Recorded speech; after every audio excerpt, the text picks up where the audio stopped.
Monica, should we let's call the meeting to order so we can get the director on immediately or Yes, and I am here. okay. Monica, are How we is able to everybody start? today? I guess I think today we, is, I'm sorry, go ahead. I was just going to say, I think we've still got a couple people joining, so if we can wait till 1, that would be great. Oh, that sounds fine.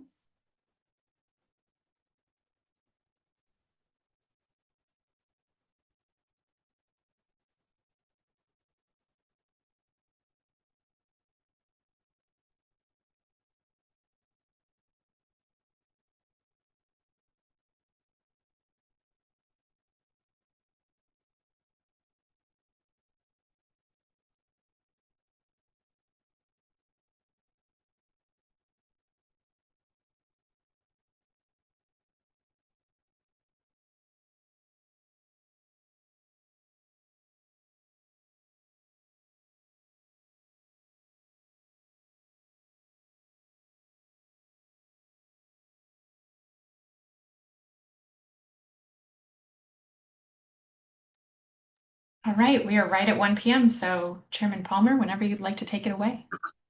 Well, good afternoon. I'm Chairman Don Palmer, the designated federal officer of the United States Election Assistance Commission Technical Guidelines Development Committee, or TGDC. So I'm going to call this virtual meeting of the TGDC to order and hand it directly over to the director here for some opening comments. I know you have another call you have to get on, so I'm going to hand that over to you, sir. Yes, well, thank you very much, Mr. Palmer. Unfortunately, I'm only going to be able to be on the call right here at the very beginning, but I wanted to greet everybody and thank everybody for their service. I know this is going to be your big barcode voter verifiable paper day as you take a look at the update to the VVSG 2.1. So I know the NIST staff and everybody here is ready, willing, and able to move forward with suggestions that might be made and provide all of that background work. So thank you to Barbara and everybody from NIST who's involved in all of those kinds of things. So because of my unavailability, I'm going to do the same thing we did a little bit last week. If I can ask Don to continue running the meeting, I would appreciate that very much if you're able to do that, Don. Thank you, sir. We'll continue on and carry on, and we'll make sure NIST is going to be here and we'll take whatever feedback we get and continue the discussion, sir. Thank you. Perfect. Absolutely perfect. So I want to thank everybody. I think we got everyone on board. I want to make some opening comments, and then I guess we'll take the roll and we'll move forward.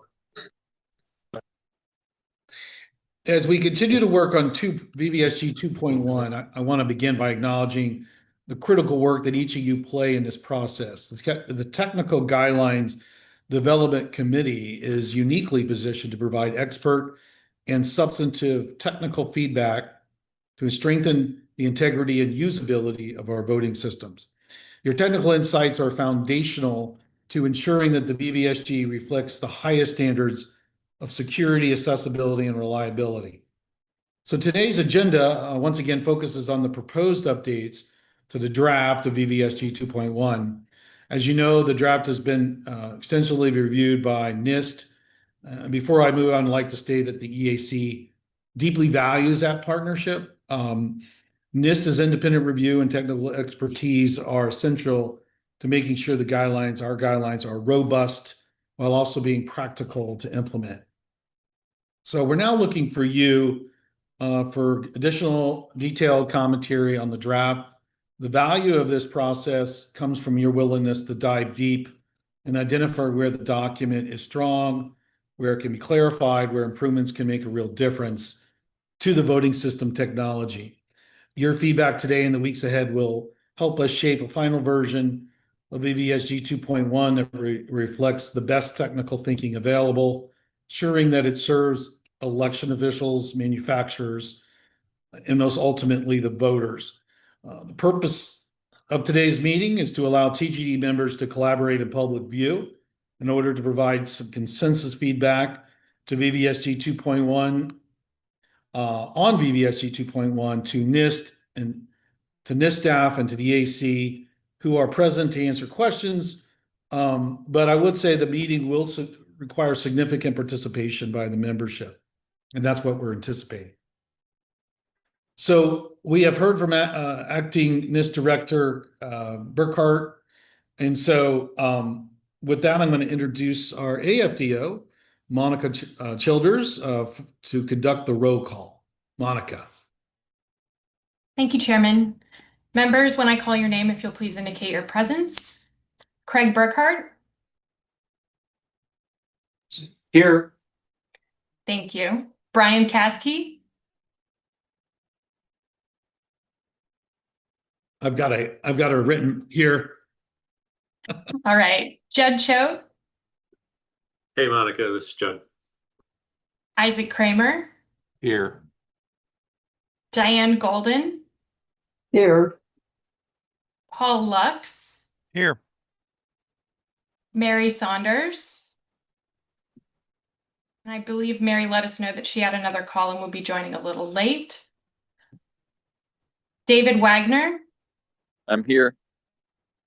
And Chris Wolashin. I'm here. Thank you all. And as always, we'd like to thank our pending members for being here and participating as well. Your feedback is incredibly valuable to us. And with that, I'll hand it back to you, Mr. Chairman. Thank you, Monica. So I'm now going to call for a motion to approve the agenda. You each should have received the agenda. It's pretty simplistic. It really gives us an opportunity and the membership to talk about the draft and the language. After I call for a motion, it needs to be moved and seconded by the members. After the move is moved and seconded, you'll have the opportunity to object or provide non-substantive edits if they wish. As a reminder, members were sent the agenda yesterday. If you're having problems finding it, it really is quite simple. Now, I'll entertain a motion to adopt the agenda as presented. I so move. Is there a Second. second?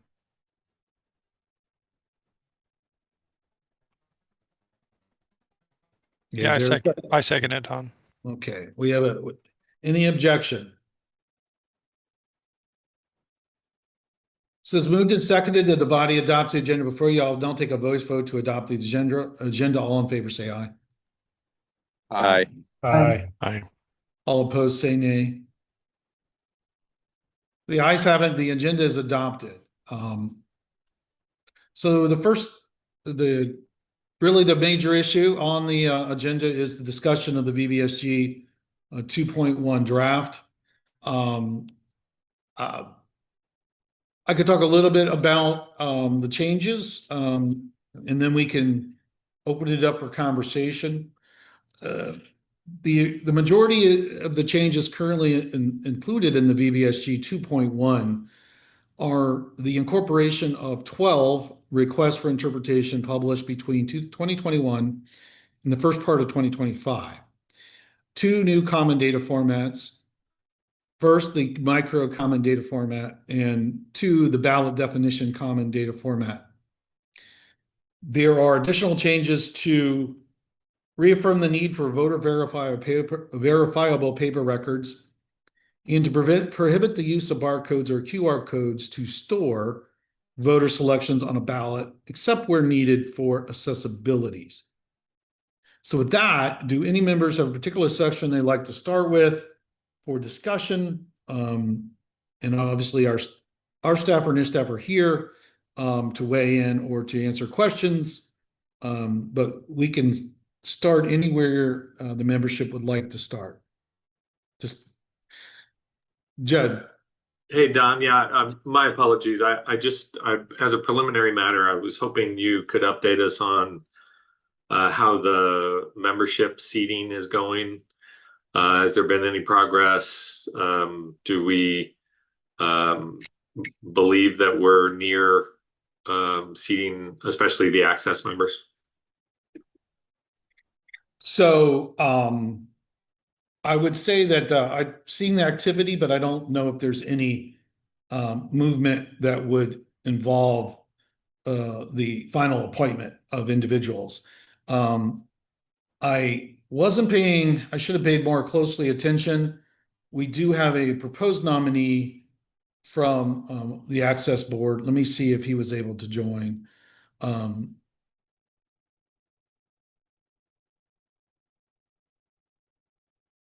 Do we have the chairman of the Access Board on the call for this workshop? This is Diane. No, Okay. I don't think so. I've tried to communicate with them, and my understanding was there's 2 identified nominees, but neither one of them have been officially appointed. Yeah, the chairman is not on this call. I know he was on the previous call, but I guess the larger question, Judd, is I don't have any more information on the final appointment of the nominees to the Access Board and the final disposition of some of the other pending nominees that we have on the call. And so that's, yeah. So I know Mr. Burkhardt had to step away, but I don't know if there's any update from NIST.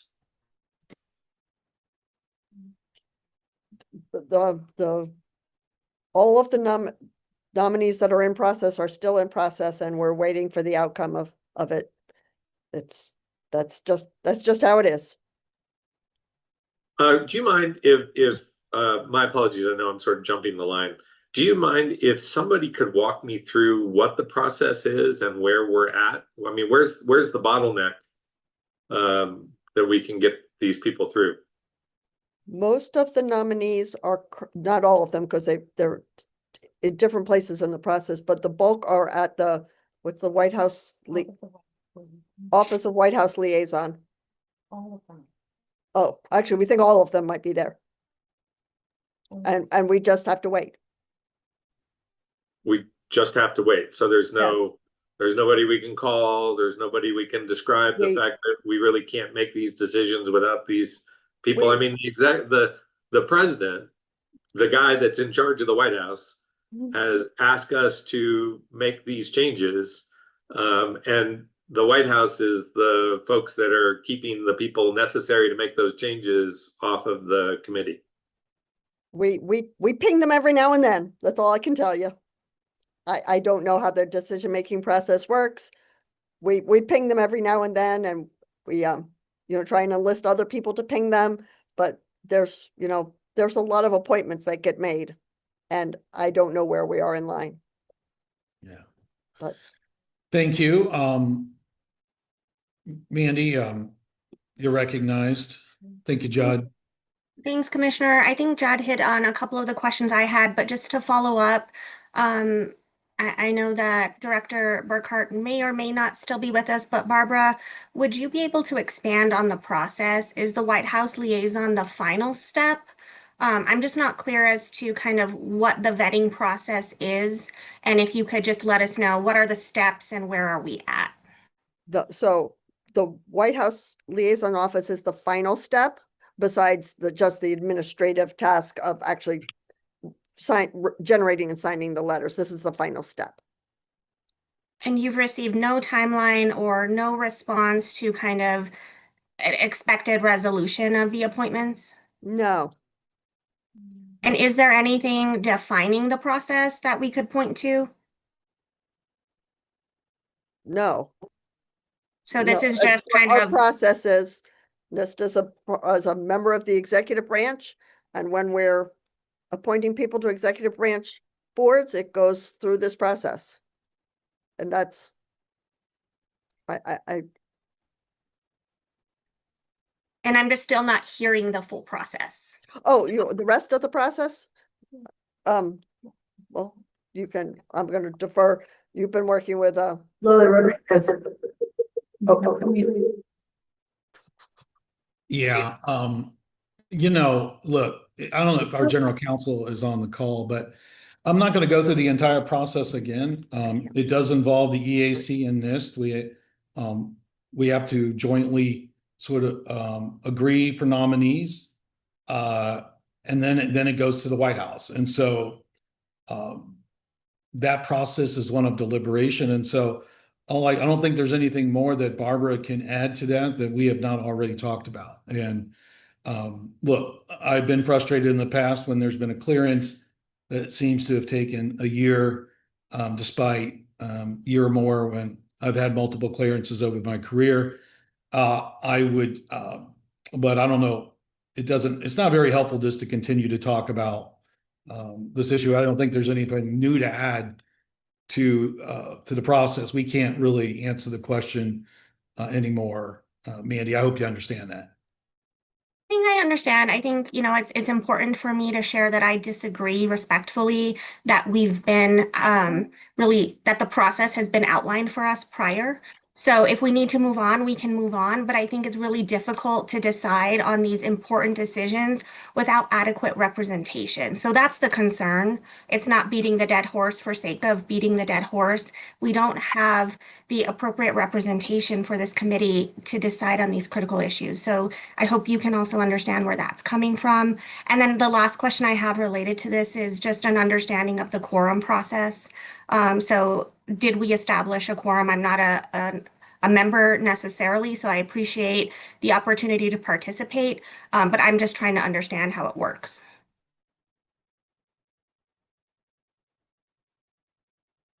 Monica, I don't know. I know we did the roll call. Have we established a quorum?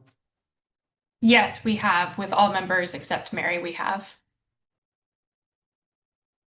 And we will, once again, we'll try to provide in writing what that process is. A lot of it's in the Help America Vote Act. It sort of lays it out. And the only additional process that may not be laid out in HAVA, though, that it does require White House approval.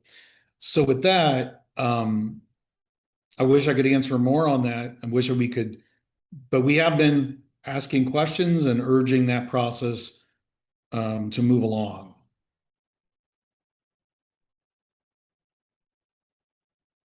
And I'll just state for the record, we can move on. If an individual wants to go to a particular topic that we highlighted, we do have a pending nominee at the Access Board, the chairman of the Access Board. And I know he also serves on the Board of Advisors. And so we just had a meeting where we had a discussion with him, not necessarily on these technical requirements, but with general issues involved. So we have another hand up. I'm not sure why it's not showing up, but Wesley has a hand up. I do. Thank you, Commissioner. I'm actually going to move toward the actual document, away from process type stuff. If you don't, I think that's why we're here. I have, being one of the newest pending members, I felt it was part of my duty, part of my I felt challenge is to read the entire document. I'm sad to say that I'm not completely through it yet. I'm near the very end of it. It's a long read. I will tell you, I can only mentally handle a certain number of pages a day before it just becomes words. So with that being said, I have 8 to 10 changes in the document that I've identified so far. The first one being on page 5 of the document, the 4th paragraph in. And I believe we talked about this during our last meeting, and it's the word produced. It says this document was produced by the EAC's Technical Guidelines Development Committee. My understanding, especially since the last time we met and where we are today, I don't know that we as a committee actually produced the document. I think maybe a better word should be used there. I don't know. I'll throw that out, and then I'll ask you for guidance. Do you want me to go enumerate my next 6 or 8 changes, or do you want to wait and discuss that, or how do we move forward from here? I think that if it's involving one of the, the key areas, I think that, for language issues like that, that's a really good, might be helpful maybe to place it in the chat. Maybe we could have a discussion on some of this, or our staff can take that on board. Did you have any input on the RFI issues, or sort of the common data format, or some of the questions involving the barcode, anything substantive in your review of the draft that would be worth discussing as a whole? Not as of yet.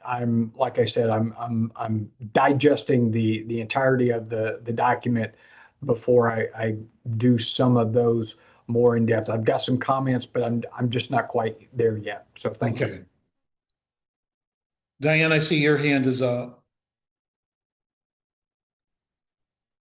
Yes, it is. If you're looking for substantive, I think I can help, unfortunately. I think I'm going to start with the most potentially difficult of my list of concerns, issues, and needs for edits. I did not send out any draft edits because I thought that might be premature, and maybe it would be good to discuss some of this first.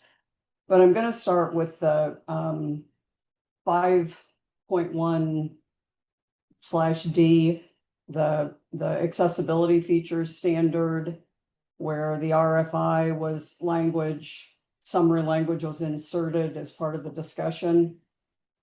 And I tried to think about how on earth to even lay into this discussion. And full disclosure, I've been having an email discussion with John and the folks at the testing, trying to talk through my understanding of this versus theirs, which I clearly we've got some parallel things going on and we're not exactly on the same page. So 5.1/D says accessibility features must be integrated into the manufacturer's voting system.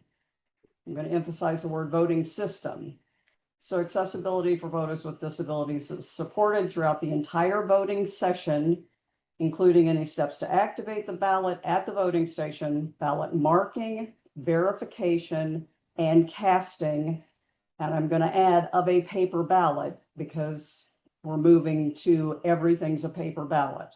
Okay, so that's the standard. There are no substandards that clarify that. There's discussion, and I'm going to read excerpt of the initial sentence. This requirement ensures accessibility to the voter throughout the entire session. Not only are individual system components accessible, but they also support voters with disabilities throughout the process of voting, from activation to casting. Okay, my plain reading of that is not only are individual system components accessible, so the system has to be fully accessible, whole process, and individual components have to be accessible, full process, marking, verification, and casting of a paper ballot. When you add the RFI language, it turns around and says it is not a requirement that every voter-facing device at all voting locations include all assistive technologies. Okay, the word assistive technology is a wrong word. Assistive technology in the VVSG is primarily used to talk about add-on personal assistive technology like headsets or a switch, it's an add-on kind of thing. So my substitution, and the RFI used that because the question that came in said, are all voter-facing devices at all voting locations required to have all assistive technologies? Okay, that doesn't even make sense. They're asking, do they have to have all the access features that are required under the VVSG standards? So I'm going to revise that first sentence into saying it's not a requirement that every voter-facing device at all voting locations include all assistive or all access features as required by the VVSG. to me, that first sentence completely contradicts the discussion up above that just said every component has to be fully accessible.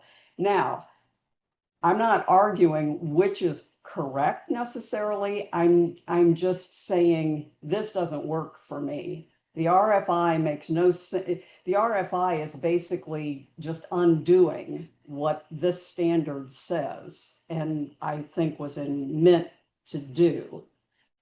So the questions that this group needs to answer are, does every component in a system have to be accessible, yes or no? If no, then what's the scoping requirement? What does have to be accessible through the whole process? Is it half of the devices, just one of the total? We did not, the accessibility side of things did not scope accessibility. We did not say all these accessibility standards apply to every device in a voting system, but these two standards only apply to one. Or, we didn't do that when we were writing the accessibility standards. It was just, they all apply to everything, and thus anything that's certified is accessible. And that's the real rub. If something is not going to meet all the access standards as originally intended by this standard, then if some things are not going to meet it, then it needs to be clear that thing is not accessible. It's certified, it's VVSG 2.1 certified, but it's not accessible. From an election official's perspective, they have to know that. So they're not deploying something they think is accessible and it's not. So I don't know, John and I have been having this now. The RFI tried to, and I'll back up a little bit. The issue here, quite frankly, is precinct counters, standalone precinct counters. In order to be accessible, a standalone precinct counter has to meet all the access standards, which includes automatic paper handling for people who are high-level quadriplegic, who can't hold a piece of paper, do anything with a piece of paper motorically. So that means the ballot marking, verification, and casting has to be in one physical same unit. You just can't have automatic paper handling, move a piece of paper 50 feet across a room. That's just not going to happen. So if we want to be able to VVSG 2.1's 2.1 certify a standalone precinct counter that does not have automatic paper handling, we can certainly talk about it, but it needs to be clear then that that is not an accessible piece of equipment. No matter what you pair with it, unless you have a docking station that can hook on a ballot marking verification device, it's not an accessible method of casting a ballot. So I drafted some things underneath this, but I couldn't figure out how to make the RFI work with it. And obviously it wasn't within my authority to say, can we just junk the RFI? Anyway, so I'm not sure where to go with this, but all I can say is that as currently written, the standard and the RFI language added onto it are a no-go for me.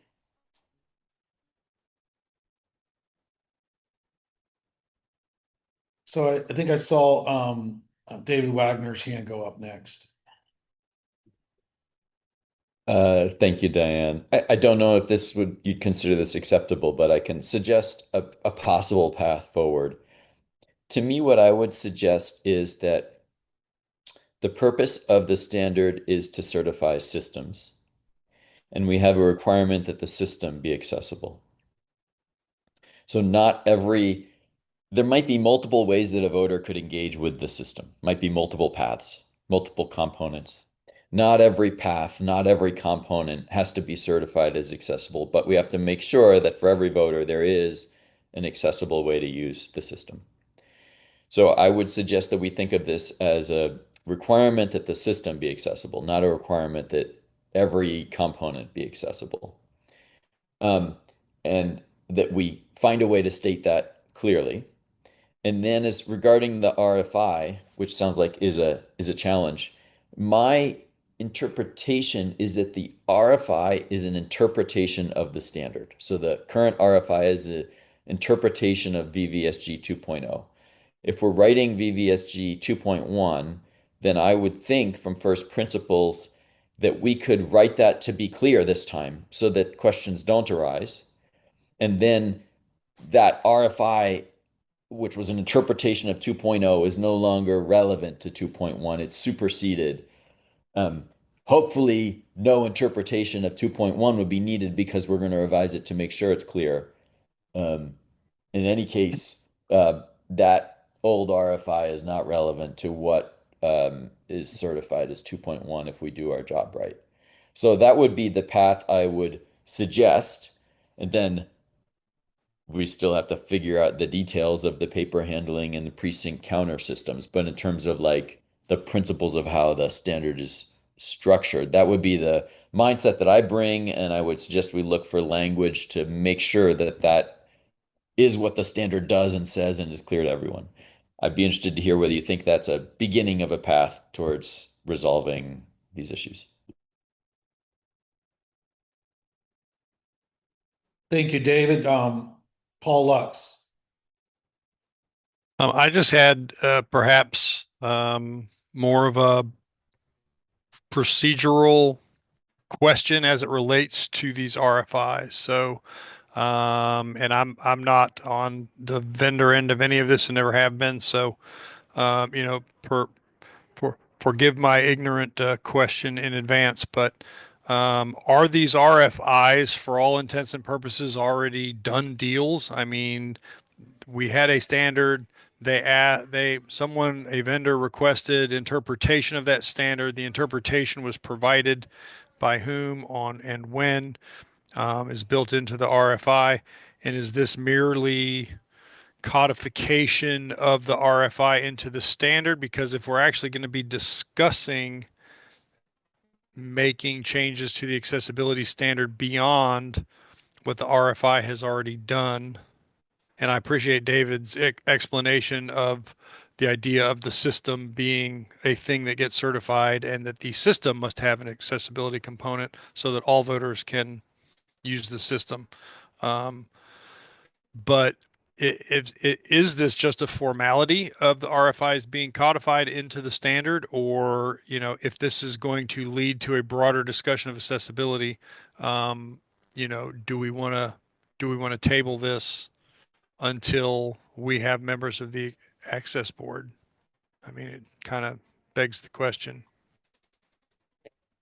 Hi, Paul. I think I can help answer some of this question. So in Chapter 9 of the program manual, Testing and Certification Program Manual goes over all of the steps in an RFI, the request from the question, what kinds of questions are accepted and rejected. But you are correct. At the time of publication onto our website, even in the RFI itself, it will talk about an effective date. Considering the timing of these requirements, it had to deal with what systems were under test. You'll see some older RFIs use language regarding in effect for all systems not yet in a certification test project. This one, I believe, was effective as of the date of published. So this is in effect, and we are looking to incorporate the language, just as David said, to make this clear for the 2.1 standard. So we're not having to have two separate documents with a full discussion. And I think David said it very well. How the requirements read to us is that the voting system must be accessible, but we understand that not all devices can be all in one. And so there is still a reality that you have these separate components that break up the functionality. We still intend that there is a piece of the voting system that completes all accessibility, like this paperless handling. I believe that's a requirement in Principle 6.2a, if I'm not mistaken. And so it is a question of then how do we approach these accessibility requirements to these devices that don't encapture this all in one. And that's really what the RFI tries to do, but I can stop there. Thank you. Brooke, thank you for the explanation. Diane, did you have another comment? Yeah, and I'm just gonna say this again, is that this is an issue now for 2.0 because it is an RFI and it's gone into effect. And I'm gonna say this again really clearly, I am not opposed to this standard being rewritten, so it's clear that a system, not all components within a system have to meet all the accessibility standards, but election officials, I don't believe, understand that if they buy something VVSG 2.0 certified and deploy it, I think most of them believe it's accessible, that they don't have to look for something that is marked as being accessible, that you see what I'm saying? There's accessibility is a legal mandate. And if it is not clear which components paired up with which components give you accessible, then somebody's going to make a grave error and pair stuff up that is not accessible. And because it's certified, they're going to think it is. And we did not address that in VVSG because from our perspective, when we wrote that accessibility standards, it was saying everything is, so you can't cobble together something that's not fully accessible.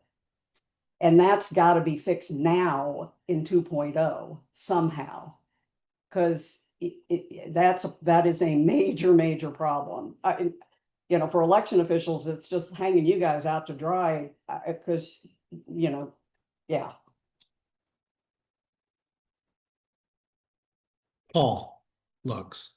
Diane, I would just say from the perspective of a local election official who is tasked with actually buying the voting equipment and getting it to a polling place, HAVA made it very clear that every polling place and every early voting site will have accessible equipment for voters. And so I can't conceive of any of my counterparts who would blindly buy a system because it comes with an EAC approved label stamped on it and assume it's accessible or has accessibility components for all voters to be able to vote without assistance. Without checking. I mean, I can't conceive of one of my contemporaries going, well, but it has the EAC thing on it, so it must be right. I mean, because you got to train your poll workers on how to operate that equipment. You got to ensure that they know how to start an accessible session on whatever voting equipment is being used for accessibility. I don't think that there would be that blind of a shrug off of, well, but the EAC said it's okay, so it must be okay as far as it relates to the standard. But that's just my perspective from the operational end of the world. Let me, I really do need to respond to this because the problem is it is not the audio ballot. It's not any of that. I mean, obviously somebody's going to know if it doesn't have those in your face access features. The problem is the paper ballot verification and paper ballot casting. If you have a standalone precinct counter that does not have ballot marking and verification physically attached to it, that's not accessible. So that means you've got to have a ballot marking system that has an integrated ballot box with it. That is not how most people operate their elections. I mean, just quite frankly. So it is a big change, and there's literally almost none of the systems that are currently deployed across the country meet VVSG 2.0 accessibility because they don't have automatic paper handling so that there's an integrated ballot box. And if they're using optical scan, they don't provide full ballot, paper ballot verification because the optical scan won't read back a write-in because it doesn't have the OCR scanning built in. That's a change that, was later after the auto marks were originally designed, et cetera, et cetera. So those are the things that election officials all have something they think is accessible, but it's not fully accessible. And if it's VVSG 2.0 certified, it should meet all those requirements so that we start fixing that situation. If we let this RFI go through as it stands and there's not an identification, we are going to end up in the same place 20 years from now, where everything deployed provides reasonably good accessible ballot marking and horrible ballot verification and horrible ballot casting for paper ballots. That's what I'm trying to prevent happening for another decade. Thank you, Diane. Mr. Skoglund, Kevin. So I want to first disagree a little bit with Diane. I don't think that the role for compliance testing is to give guidance on how to deploy these. I think that's something the EAC can do in its other clearinghouse functions. And I'd like to suggest that maybe, I agree that the text is not clear, and I'd like to suggest that maybe a path forward might be for this committee to give guidance to NIST and ask them to make text revisions prior to our next working session and present those to us, and see if we find those acceptable.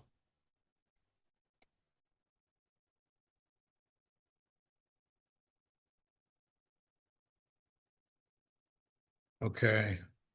I don't see anyone else's hand up on this issue. I would suggest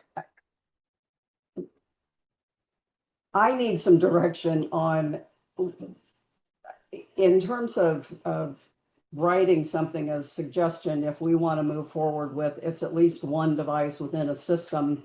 I get that, and I actually have some things drafted. I don't think we need NIST to do that. It's pretty much a straightforward, at least one is, and it needs to be publicly identified. It's not a matter of directing deployment. It's a matter of identifying what meets all the accessibility requirements. And if everything doesn't, that's fine, but you've got to have some way of identifying what does and what doesn't. Deployment, if an election official wants to deploy differently and they're pairing up something inaccessible with accessible, that's their call.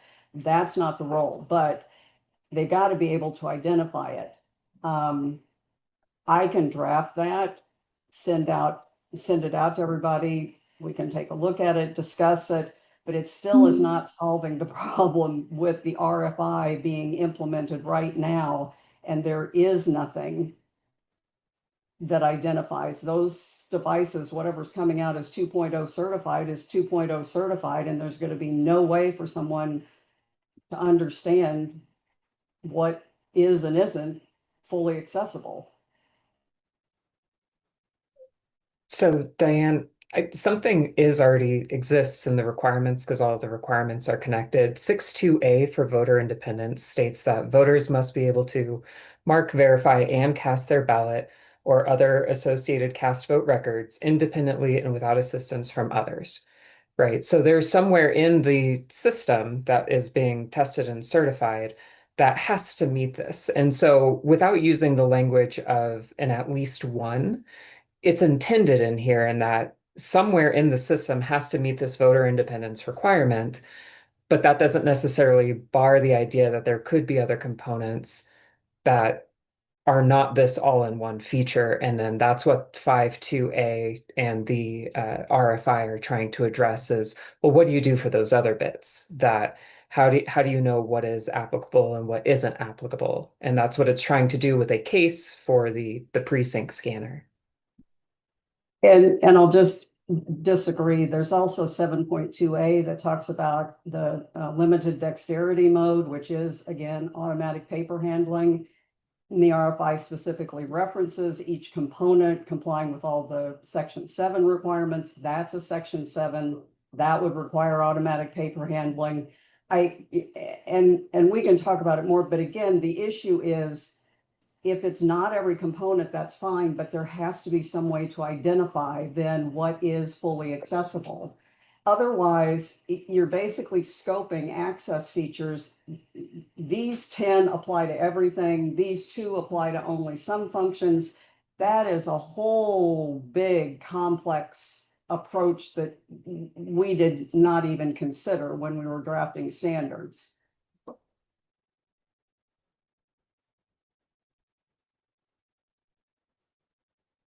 Wesley, did you have your hand up or not? I do, Commissioner. Okay. Kind of drawing on a little bit of what Paul mentioned earlier about, HAVA having the requirements in place. Is there a way for us, from a systemic perspective, the entire thing, identify that component that fulfills the accessibility needs, and then designate that, have the manufacturer designate those components that are accessible, so that we can, as practitioners, confirm that we've got said device? Or is there no single device that fulfills all requirements?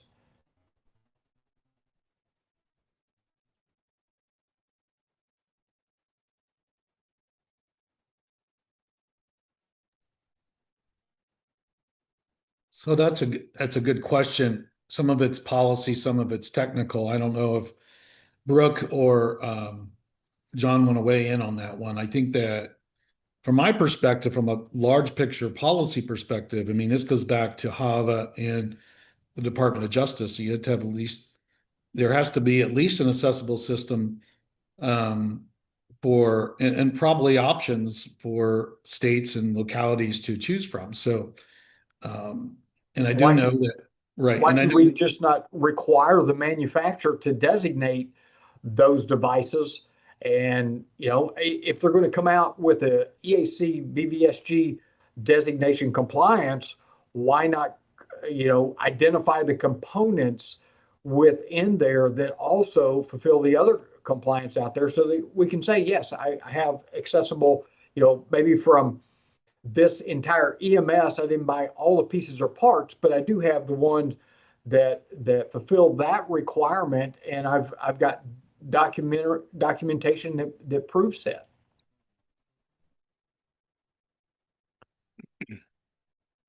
Well, I appreciate that input. I think that, and this is where shows my limitation of understanding on some of the issues, but for example, in 2.0, the 508 requirements, right? So the manufacturer might identify accessible features.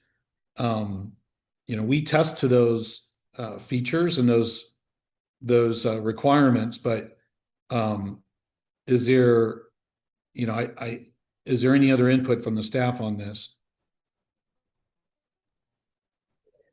Barbara also just put into the chat that 5.1F has accessibility documentation.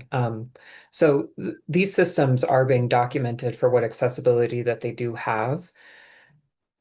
Additionally, oh my gosh, I apologize. My train of thought just kind of blanked a little bit because your question is around accessibility for all systems. I'm sorry. Yeah, we were talking about 5.1F accessibility documentation, and what does the manufacturer provide to you on accessibility features within the application? Right. So each of these components that comes through, we recognize, and this has kind of been mentioned in a part of this conversation, have to have accessibility features. And they do have to have one that does meet all accessible, right? That's where we're getting into like dexterity mode and other type things. But in these conversations, we're recognizing that when you break up some of this functionality, it doesn't start to make sense anymore to piece all the accessibility features in. So every device that is certified does have the corresponding accessibility features, or it must. But that doesn't mean it has to have all of them. And the RFI really tries hard to capture this, but through a lot of conversations that we had with NIST, we're really trying to grasp at, using that precinct scanner. If you've broken out that casting piece, and we have requirements and gone through them that say a review screen may be done at that portion, but it also can be done at other parts of the system as well. So if it's not there and it's just for that casting piece, then does it really make sense to have this limited dexterity mode when it's anticipated that there has to be some form of paper handling to begin with? That doesn't mean the system doesn't have limited dexterity. That means that that's handled somewhere else within the entire voting system. So there is some other policies that are outside of the standard or best practices that goes to the state about how they would like to deploy these, but we're ensuring that systems we have certified meet the requirements as they are written, and that the voting system must be fully accessible and the components of which have the appropriate level of accessibility. And this is all identified and documented by the manufacturers. I'm not sure if that answers your question, but I know the conversation is still proceeding, so I'll allow for the next speaker. Thank you, Brooke. We just had a follow-up question from Leslie, and I'll just read it because I think it's a little funny, actually. But so system and documentation is wonderful, but having a very clear individual component designation, i.e. a sticker that publicly identifies that component. And so we do have the EAC sticker of the certification. Is it possible to have something that's sort of from a component level, that identifies the accessibility of a different component? Is that something we've considered? Is that possible? And I'll direct that to you, Brooke. We have not gone through this concept or even entertained the whole identifying what is and isn't ADA, considering what I just described may be considered a spectrum of accessibility.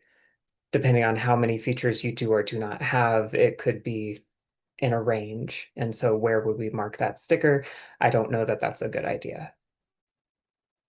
I think that we could consider that like an accessibility specific label for the machine, but the trouble is that it doesn't address the need to understand what about the system is accessible before it is procured. So that would be a label on a machine that sits on, a floor or is already in a deployed state. And so to kind of get at Diane's point, that I think it sounds like it's something that's important to identify upfront. So I'll just leave it at that. Pass it back to you, Chairman. All right, thank you. So I think that Chris Washland. Yes, thanks, Commissioner. I just wanted to quickly comment on Diane's concerns. I represent the industry, the spectrum of manufacturers here, and there are manufacturers working on this requirement right now to develop features that allow for voters that, for whatever reason or ability, cannot handle the paper ballot, for the ballot marking device to also capture and tabulate the paper ballot. Some of these systems are known as all-in-one systems. Long story short, the industry is working on producing this kind of a feature in their ballot marking devices to satisfy this very requirement. Thank you. So Andy, I think you were next. Thanks, Commissioner. I do kind of have some thoughts on this matter specifically. One, I just want to kind of reiterate that I think this is difficult to have a productive conversation without the membership from the accessibility community. I'm not an expert in accessibility, so I just want to make sure that everyone recognizes we're having this conversation with a lack of their expertise, which seems problematic. Secondly, as an election administrative expert, I think I would like to agree with Diane in that there is going to be an assumption that these guidelines are taking into account compliance with federal law. So if there is provisions that are confused, I think it's important that we are clarifying that. And I think where they're not accessible, it's important to identify that. I am not going to have the expertise to dig in to that level. I do have an expectation as a state election official that this process that we're participating in is taking that into account. And then, Commissioner, I don't know if you or your team have a response to what was mentioned in that there's other avenues in which the EAC can provide that clarity. I'm not sure what that was referring to. Could you remind me? I'm trying to, other avenues. Yeah, I think that Kevin did speak to say that though he Oh. understood where Diane was coming from, he thought there was a different approach to solving that concern of clarity. At least that's what I took away. Kevin, I don't want to speak for you. No, that's exactly right. I was referring to the fact that the EAC provides guidance and best practices to jurisdictions. Yeah, and I think that I would just also add just a little bit of why this is always going to be a little bit nebulous, because we test to accessibility standards, and I was around DOJ when HAVA was being implemented and got to see not only on the ground level but also years later when I was in election administration that the Department of Justice isn't, in my mind, they're very reluctant to weigh in on whether or not systems meet the accessibility standards. And in fact, I'm not sure they've ever weighed in. I could be wrong about that. There were a lot of systems that we would shake our head at, and I didn't see any lawsuits piling up. Let's put it that way.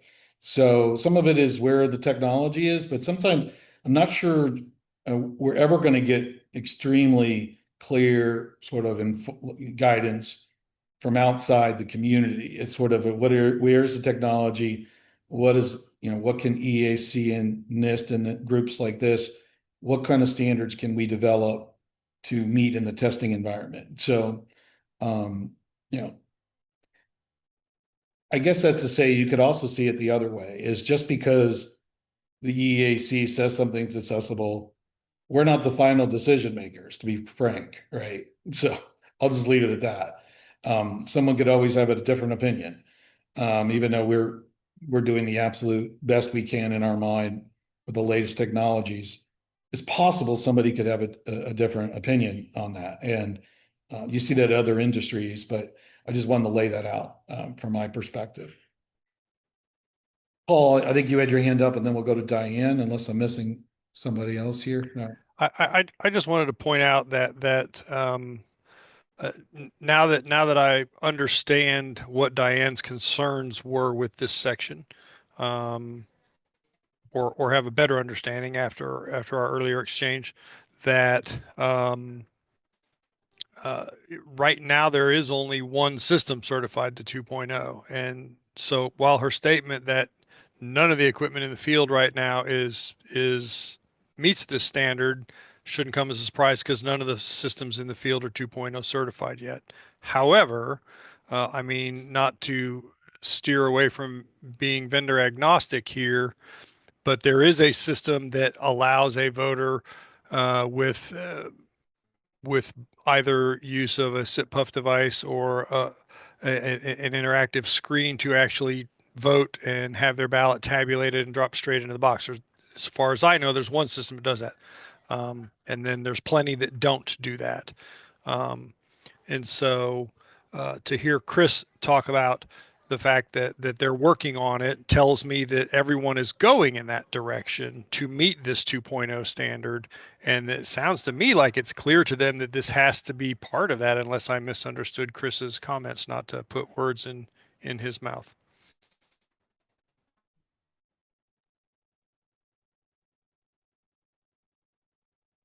We'll let Chris decide if he wants to. With that, we'll go back to Diane. Yes, Paul, you're correct. There are systems fielded that perform this function now. They are, to my knowledge, not 2.0 compliant. This was a feature previously produced by a manufacturer.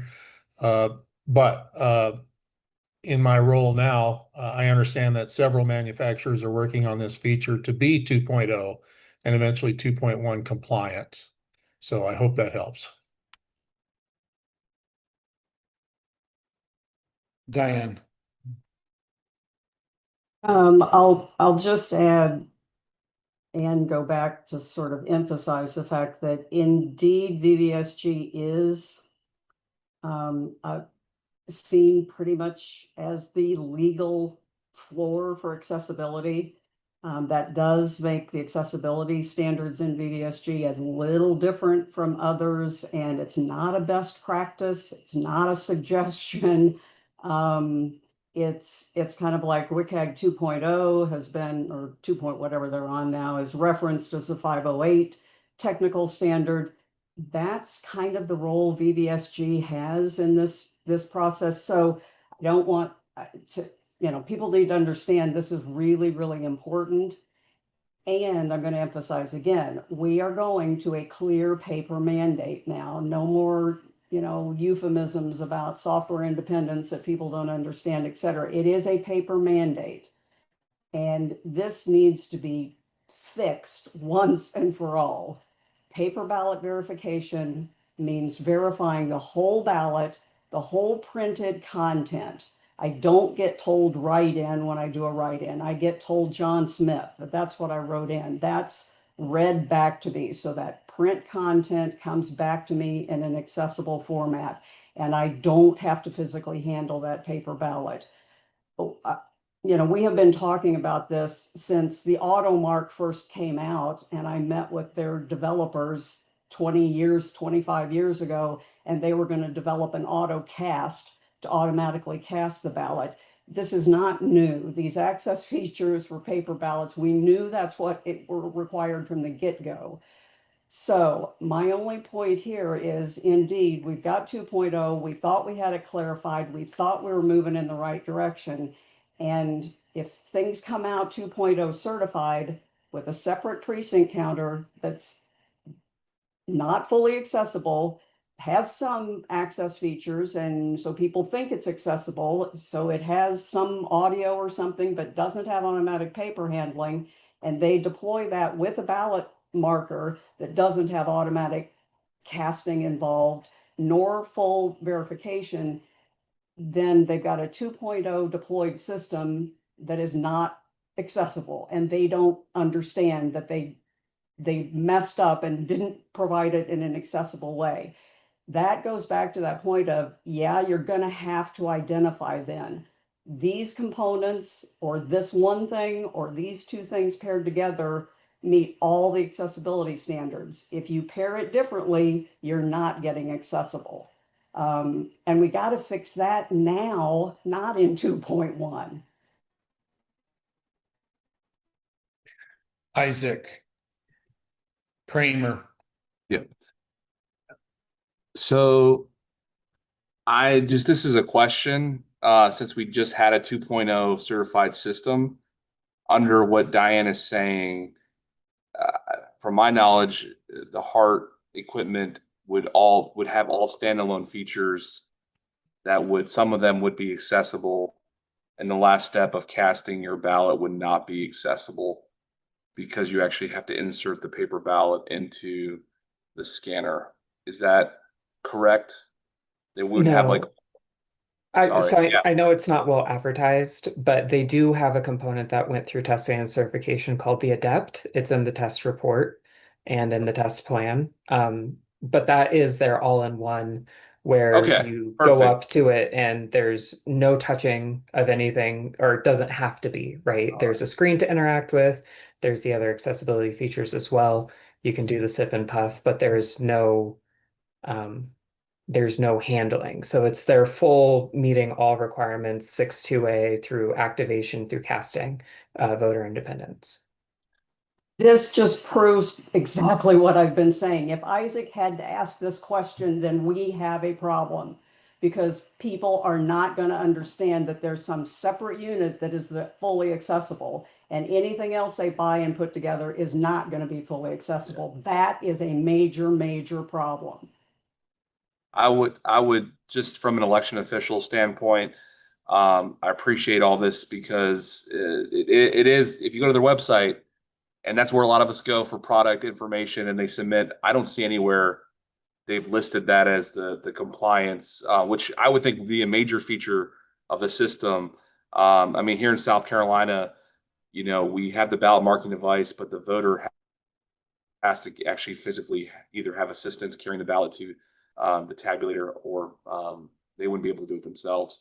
So I think that all-in-one unit is what is needed to meet the compliance of VVSG 2.0 and 2.1. And I think that's the thing. Like, if we're hearing from the manufacturers that this is on the way, that the all-in-one system, I think then I understand that now more completely, and that's where we're headed, and there will be products in the system in the pipeline to do that.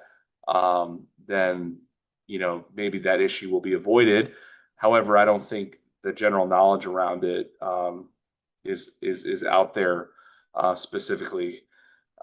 So I have a couple other thoughts, but it seems like there's more conversation on this issue. So I will jump in a little bit later when we move on to the next topic. Thank you, Isaac. I propose a 10-minute break unless there's a huge objection. We could come back and we could continue a little bit more on this discussion or a different topic. Unless there's a major objection, how about a 10-minute break until about 2:15? All right. See you in 10.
Okay.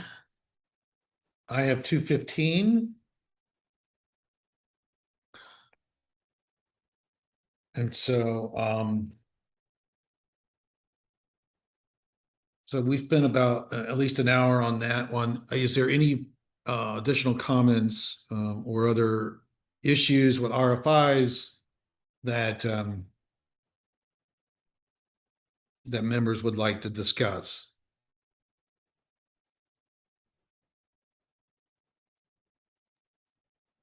I just appreciate a path forward, next steps. I'm, like I said, I've had so many things drafted trying to fix this, adding something to the standard that says something along the lines of, you know, at least one device combination shall meet all the accessibility standards or something to that effect, blah, blah, blah. And that shall be publicly identified somehow. But then you almost have to rescind the RFI to do that. So I just need some direction about how to move forward for 2.1, but to also make sure that things that are coming out certified to 2.0 don't lead us down the same road where we end up with inaccessible stuff because people didn't know. Okay. So what I'm hearing though is the systems will comply to what Diane, your fear of was only certain components will be. What I'm hearing is that they will actually comply 100% from start to finish. Is that, I mean, that's what I'm hearing is the system that was just certified would meet the criteria in this section. Therefore, from the first part of the process to the end of the process when you're casting your ballot will be all in one. That's what I'm hearing. So then therefore we may not need a path forward because the systems that are coming will all have an all-in-one featured system. Yes, they just need to be identified. Because, you know, clearly you could decide to buy some components and you're not getting what you thought was fully accessible if you pair them together wrong.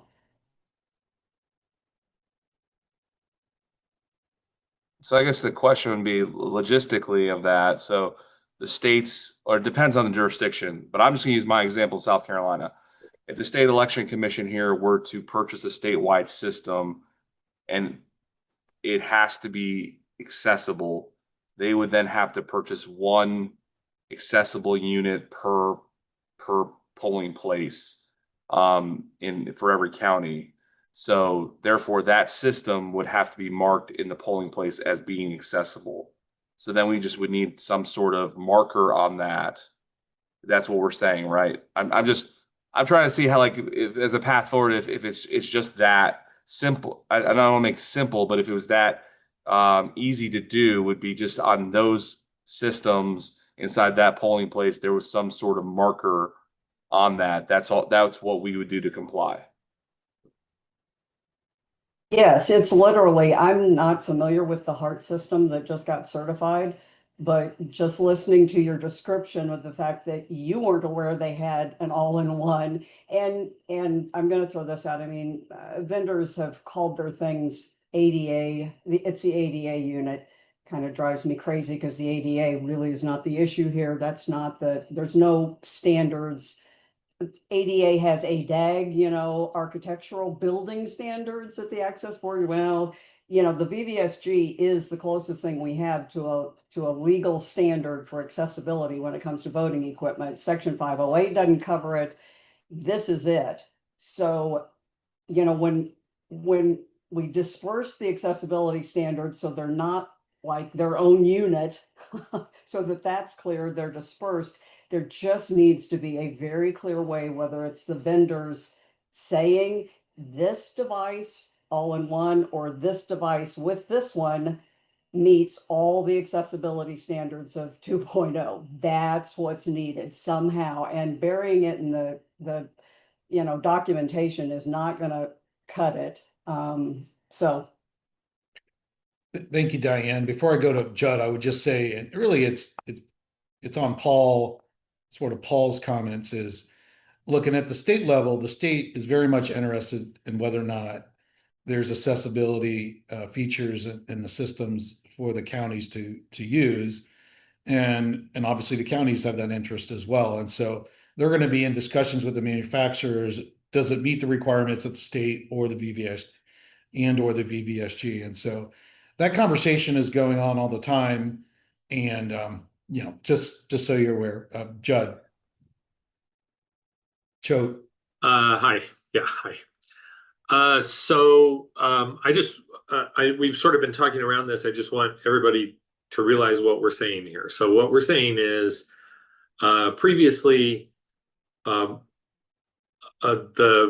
systems were accessible under the federal standard.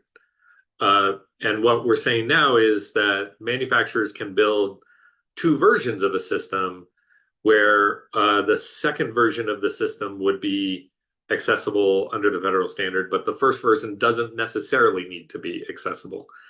And because then we would then, presumably under, again, the conversation, mark those at the polling place as accessible and not accessible, or let's say the accessible one would be marked.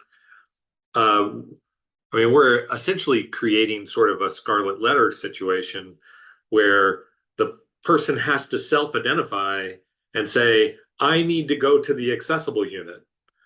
And I'm just really uncomfortable with that. And I believe that I go back to, I just feel like the wrong people are in this room. We need to have the accessibility community represented at this conversation, because we are talking about creating a structure that creates a scarlet letter for voters who may very well not want to be identified as needing the accessible equipment. So I'm just really uncomfortable with that. We're going down this road of sort of reassessing the accessibility standards as they apply to 2.0 or now potentially 2.1.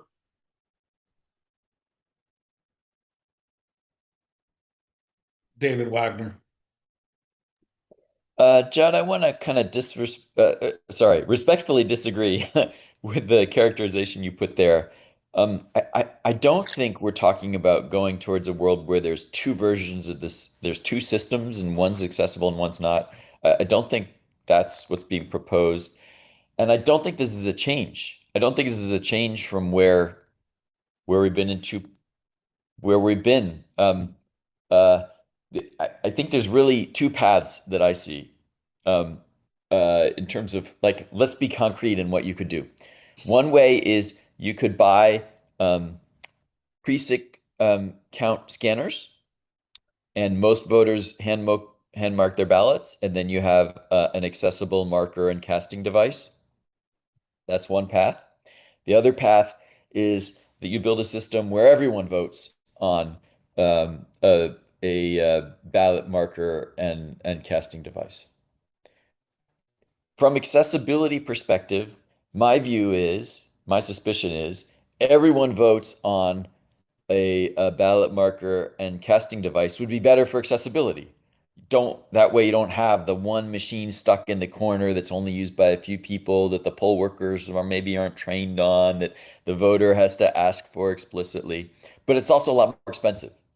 So I think because it's more expensive, it's just not realistic. Like, it's not a realistic path for this country to imagine that the federal government is going to mandate that every jurisdiction has to buy a system where every voter votes on a ballot marking and casting device. It's too expensive. And so in practice, we're in a world where most jurisdictions are going to buy a system that involves many voters hand marking their ballot and some voters using an electronic ballot marker and casting device. I just think that's the only pragmatic path. And it does have this major trade-off, which is that there's that one device that's not used by most voters. And I think it's unavoidable, and like, would love to not have to make that trade-off. But this is not new to 2.1, right? Like, this has been consistently a path that we've taken in this country and that our standards have taken and supported. And So I don't think we're talking about this kind of major change. I think we're talking about clarifying the language to be clear. What probably should have been there all along, that it's the system that it's accessible. And this RFI, it seems like, and the language we used previously has created a situation that's apparently confusing. So let's revise the language. Well, that's my perspective. Thanks for allowing me to express it. So Diane, I was gonna call on you, but I saw Mary Sanders' thumbs up that is actually floating across my screen. So that's the winner of the day. Mary, I'm gonna go to you. Sorry, thank you for, I had put a comment in the chat, but David said it much more eloquently. I mean, we are talking from going back to first principles of conformity assessment. What is being assessed is the system as assembled as for a test, not individual components individually being conformant to accessibility requirements. And so I think that's an important point. If it's unclear in the current, guidance from the EAC or in the current standard, then the language should be clarified so that users understand what they're buying or what is being certified. It's a system, not individual components, independent of each other. Diane Golden. Yeah, I was just going to follow up on Judd's eloquent description of, I'm saying I understand the system and components therein, et cetera, but as has been beautifully described, what this is going to do is exacerbate the already segregated path of, people with disabilities being, shuttled off to a separate machine in the corner, literally facing the wrong direction, et cetera, et cetera. So there should be there should be some way to mitigate that, but we are where we are, and that's the paper ballot mandate. One additional challenge here is just the fact that most jurisdictions do precinct counting versus central count. There are some obvious real big exceptions. LA County does central count. I'm sure some other big places do, but that's sort of an outlier. When you do integrated digital interface ballot marking, accessible ballot marking, verification, and casting, it makes it difficult to do precinct level counting. It's kind of, usually those are non-tabulating devices, so somebody has to do that after the fact. And that just adds yet another layer of disincentive for election officials to deploy systems that are fully accessible, because you can't do precinct level counting typically with them, or do it very well, or do it very efficiently. So there are just so many things that keep pushing the system to a segregated system for people with disabilities that, I go back to Brown v. Board of Education, separate is inherently unequal, and it sure as heck is. That's how we've ended up in this dilemma. And clearly going to a paper mandate, I'm just pleading, we've got to solve this once and for all, so that I've been doing this 20 years. I don't want to be here another 20 years and I'm still saying the same things about we've got to fix this for accessibility once and for all. If we're going to have paper ballots, then you need to make them fully accessible. Paul Lux. Thank you, Diane. I just want to thank David Wagner for his comments too, because he was very much able to voice what I think a lot of us are thinking about. But to Judd's point, I really and sorry, but to David's point, and Diane's point, I don't disagree with the need to rewrite this. But to Judd's point, I think if we are going to rewrite this, it should not be rewritten without people from the Access Board being on the TGDC, because I think I'm not to talk down Diane's contribution, because Diane has been the voice for this since I joined the TGDC, and very eloquently so. But I really think we need that membership more so, and I'm not not to run Mandy down either, or Wesley, about their need to be approved to be on the board. But I really do think if we're going to be talking about making changes to this section, whether it be part of the RFI, to Mary's point in the chat about the, if we get this rewritten, can we rescind the RFI, which is an excellent question, but it really needs to be tabled until we have members of the access board here to join the conversation and to, guide us with their knowledge. Well, I would just point out that we do have a member of the access board on this working group, so, and present today. So look, members can either speak up or not, or provide comments in writing or not, but we do have participation. Who? Don, who is it? And maybe that person can introduce themselves. Elver Ariza Silva.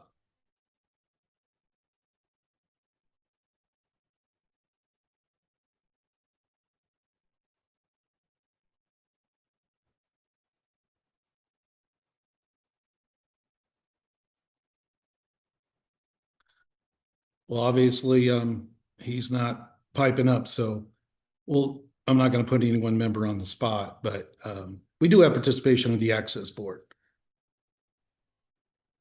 So we'll move on to the next question if there is. Wesley Wilcox, I think you had your hand up, unless you. I did, Commissioner. I was going to go back still on this one. The biggest challenge I have is not really the incorporation of the RFI. It's in the original portion of the discussion. It says not only are all individual system components accessible. I think if that weren't in there, the rest of the RFI actually makes sense from a system perspective. But that sentence is telling me each of the individual components is accessible. So that caused me more issue than actually the inclusion of the RFI. So I'll let that be. In the interest of closing this out and a path forward, I'm going to draft something, in the way of and I agree, Wesley, exactly what you said. You can't have both those paragraphs in that discussion because one says A and the other says Z. They just contradict each other. So, and the discussion is discussion, not binding. It's not a standard. So I'll take a shot at writing some substandards that clarify the components within, and there must be one path, and it has to be an identified device or devices, because I think that's kind of what we've been discussing. Acknowledging that, this is just going to potentially further the segregation problem, but it's, as David pointed out, we're pretty much already in the segregation world, so whatever. So anyway, I will draft something and send it around as a starting point for discussion.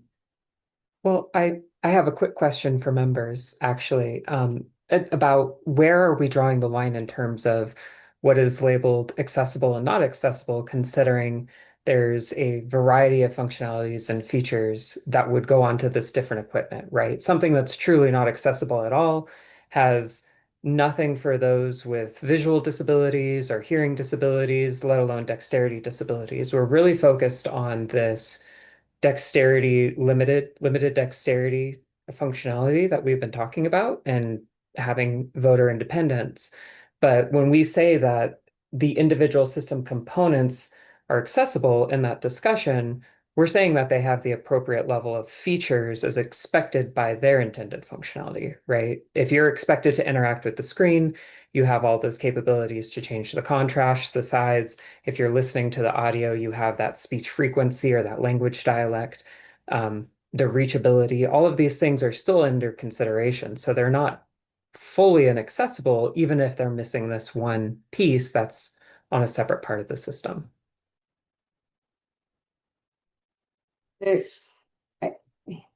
The problem with that is so in order to do what you're describing, I'm going to use an analogy in the built environment. There's building accessibility standards, and you have to meet all of them. You just have to meet all of them. Now, there's some scoping. If you don't have bathrooms, then obviously you don't have to meet, but otherwise it's a binary thing. If the building meets accessibility standards or it doesn't. There's a separate level of, people call them visitability standards, that are not full accessibility. They're drive-by level accessibility. I don't know how else to describe this. So, if my house meets visitability accessibility standards, somebody can come in, chat at my dinner table, use the restroom, get down the hallway, get out the front door, but they can't, cook in my kitchen. They can't if we're going to scope VVSG so that it's different levels, or this is fully accessible for vision things, but it's not fully accessible for, reach ranges, that's a whole nother. I'm just really concerned about when you started describing that it has some things so it has some audio alerts, but it doesn't have automatic paper handling. Well, how is somebody going to know, okay, so it's accessible for people with one functional limitation and not others? That's a really dangerous route to go down from an election official trying to figure out what they have and if it's fully accessible or not. And we didn't write the VVSG to work that way, to be scoped to anything other than it's an all or nothing.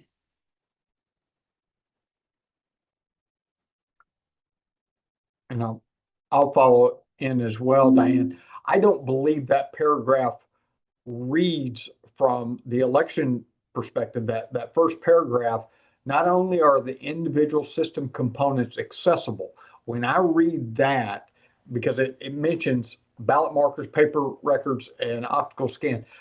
When I read the system components are accessible, me being the layman, the election administrator, I take that as it's accessible. I don't know. That's not my expertise. And so when it says it's accessible, and I can see the problem being, hey, we bought an accessible system. Well, we didn't know, X, Y, or Z. So I think the verbiage is misleading to me. Well, and it really does speak to David's point, right? So I know that there are systems out there currently in the field that act as both an accessible voting device, and it marks a paper ballot and it puts it through the tabulator all at the same time. But what I can't do in my jurisdiction of only 150,000 registered voters, I deploy to most of my polling places 10 to 15 voting booths. And what I can't do is buy 10 to 15 of those for each one of my polling places. I simply don't have the money. And the federal government ain't providing money to anybody anymore for just about any reason. And even the money that was passed out at HAVA with the first handful of HAVA grant rounds was not certainly in that scope to be able to do that. And so while I agree with you that if we're going to force the paper ballot issue, then yeah, this is a discussion that has to be had, because that's what this says it should do. And if that's the case, then we better find a way to do it without it being without it being that thing that sits off in the corner that nobody deals with. Chris, we'll lost you. Commissioner Palmer, out of respect for the multiple voices on today's call asking for more representation from the accessibility community in order to decide this issue, can I move that we table this discussion until such time as we have those additional voices and that subject matter expertise input? This is a very important discussion, but I feel like we may have to have it all over again once we get those additional accessibility experts on the call. And I just want your input on that, please. Oh, is that directed at me? Well, I think that I feel comfortable moving on from the discussion. We've talked about this a lot, and we're going to have some opportunities, NIST and EAC, to look at this. Are there any other questions on the RFIs? There were 12, I believe there were 12 of them. There are some other macro issues of whether or not the EAC should incorporate RFIs into 2.1. Does that restrict our flexibility, or does it provide clarity to the manufacturers? That's a macro issue that we don't have to discuss today. But, the RFI process has been in place for a while because it provides guidance to manufacturers when they come back for more clarification on the position of the EAC or the staff in the EAC. So, last question, Dave, last comment, David Wagner. If we're ready to move on to a new topic, I had 3 very minor suggested changes to the wording of this proposed draft. I don't know what the appropriate way to communicate those is, but I'm prepared to copy those into the chat and or introduce them now or later if that'd be helpful, or to communicate them in some other way. Well, I think if you want to generally talk about them for a couple of minutes, and then if there's some feedback I think that might be appropriate. Unless, yeah, do you have some way to synthesize those or provide a summary? Sure. Yeah, I'm going to paste them into the chat. So I have 3 suggestions. The first is that we remove at the direction of the TGDC from this draft to avoid stating that this is prepared at the direction of the TGDC. My second suggestion relates to requirement 2.1A, which is about some specific requirements on the programming language that's used. And there's some revision to the discussion there based on an RFI, and I'm proposing a change to the requirement to match the discussion and the RFI for clarity. I don't think it changes anything in practice, but it just is a clearer statement of what I believe the policy is. And then the third suggestion is some suggested change to the grammar and the wording around requirement 13.1.2a. I don't think it's a very significant change, but just trying to be clear in the wording. Did you say you put that in the chat, David? I'm putting that in the chat right now. Okay, all right.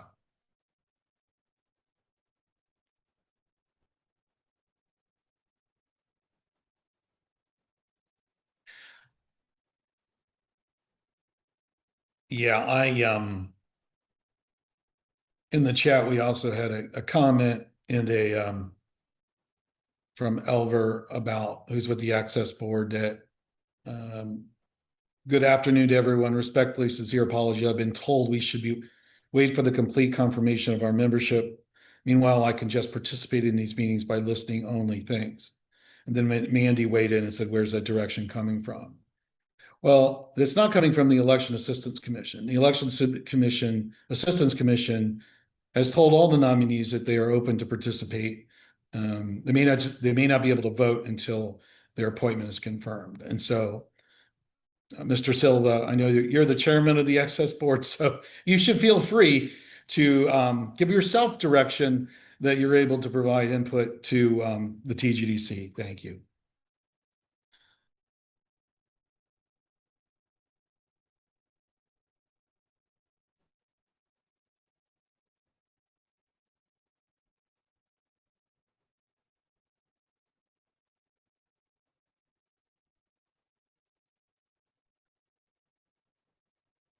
Commissioner, is there a motion on the table? I thought there was a motion. I'm just confused at this point.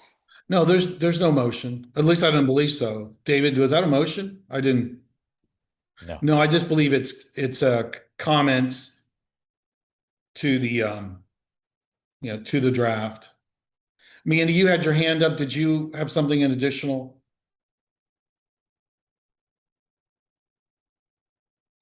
No, I don't have anything additional except that my understanding is that Chris did make a motion So just a point of order to understand where we're at.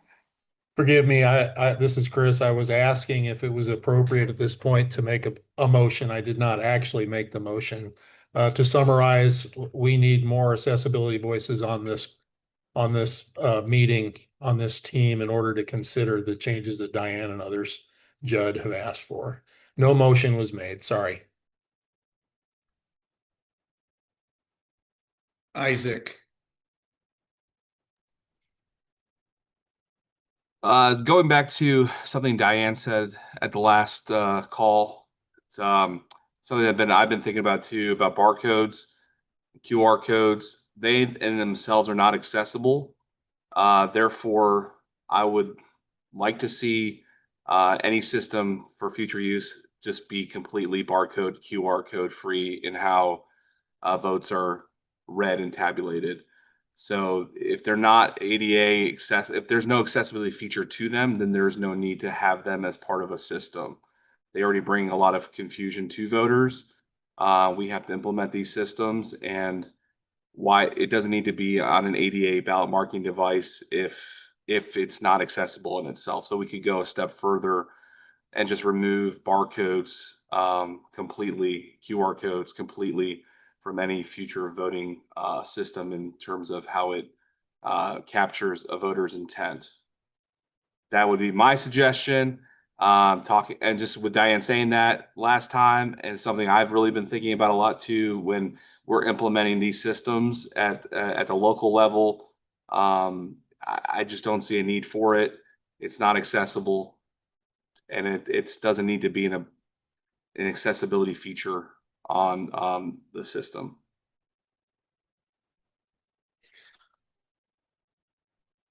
Thank you, Isaac. I actually have a question that maybe John or Brooke can answer. I know there were certain requirements around the barcodes. That was a discussion of lengthy debate and discussion, but are they themselves accessibility and is that a feature of accessibility that is required? Because I've heard some of that sentiment about, we heard Diane last month, and so the question is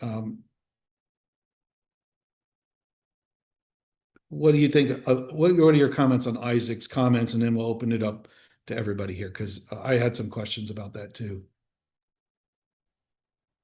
Sure. I guess I'm not sure the best place to start, so I'll just start with the executive order and how we're reading barcodes and accessibility being tied together. So in regards to this, we're saying that in tabulation, you cannot have ballots with barcodes on them for the purpose of tabulating, unless, with the exception that they came for the need from accessibility. That doesn't mean that they themselves are accessible or that there's accessibility at the tabulation stage, but that the barcode was created at another stage that had the appropriate levels of accessibility to it. And so that is where we're saying that these barcodes would be coming from accessible compliant devices. So that's how we're tying those two things together that's listed in the executive order. Now, there have been conversations previously, and we have some records. It's from a TGDC meeting back in September 19th of 2019, where there was discussion around the requirements that went into the VVSG 2.0 around barcodes, and understanding that the ability to store voter selections when you're having like a 4-page front and back ballot, but you have somebody marking instead of printing out 4 pages, which is even more difficult to handle with a paperless or having to handle paper situation.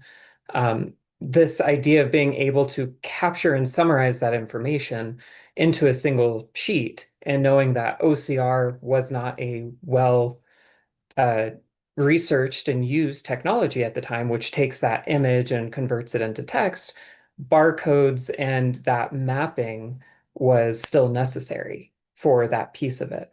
So all of the requirements that we actually have around barcodes were really to address that this is a black box, that it's you see lines on your ballot and you don't know what it means, right? And so we have a bunch of requirements in here talking that you have to have open source for what the mapping is. It has to be well documented. You need to be able to use off-the-shelf scanners. And I think that that's maybe enough or largely some of the context that I can help provide to this conversation. John, is there anything you'd want to add before we move on? No, I think you summarized it pretty well. The mitigating factors in VVSG2 were regarding barcodes were to make them such that they could be deciphered and decoded by anybody who had interest in doing so. Back to you, Chairman. All right. Oh, thank you. I think Diane was next. Diane. So I probably need to clarify a little bit.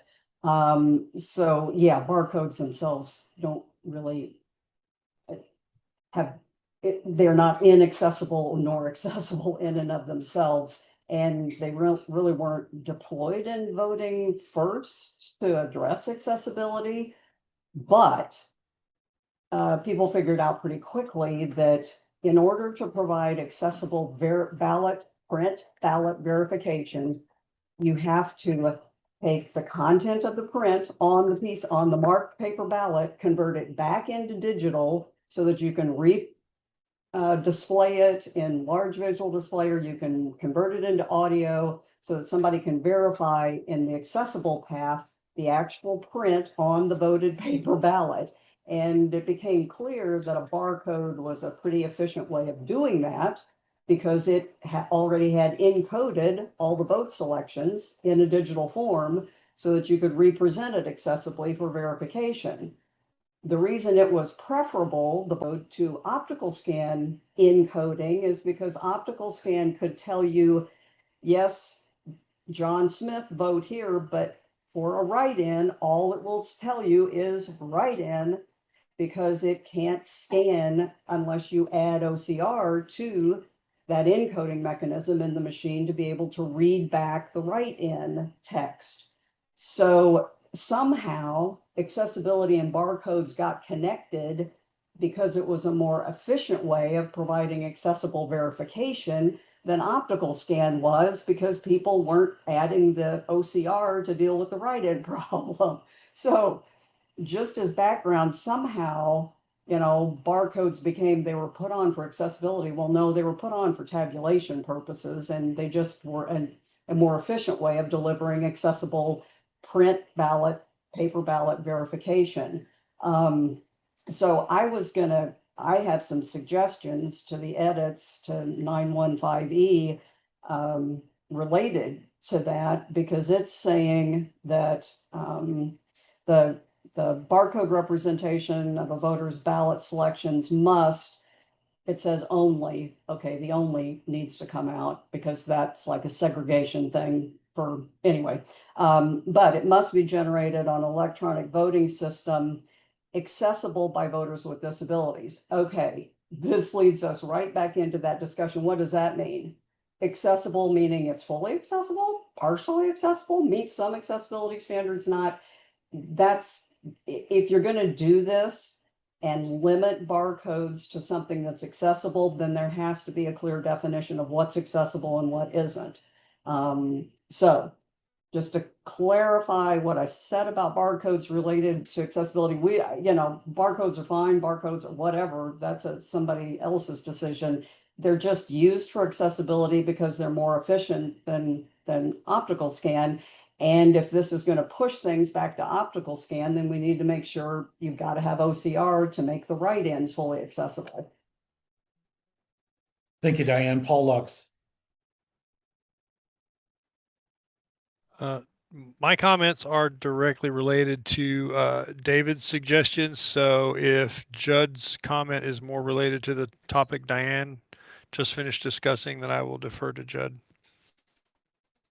Hey, thanks, Paul. My comment was more of a question back to Brooke and John.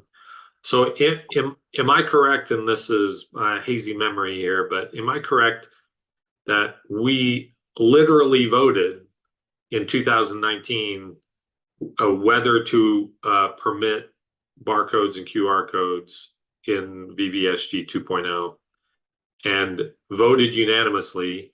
I think based on the recommendation from Diane, I remember this whole conversation several years ago, and that we voted to keep QR codes and barcodes for the very purpose that we're discussing.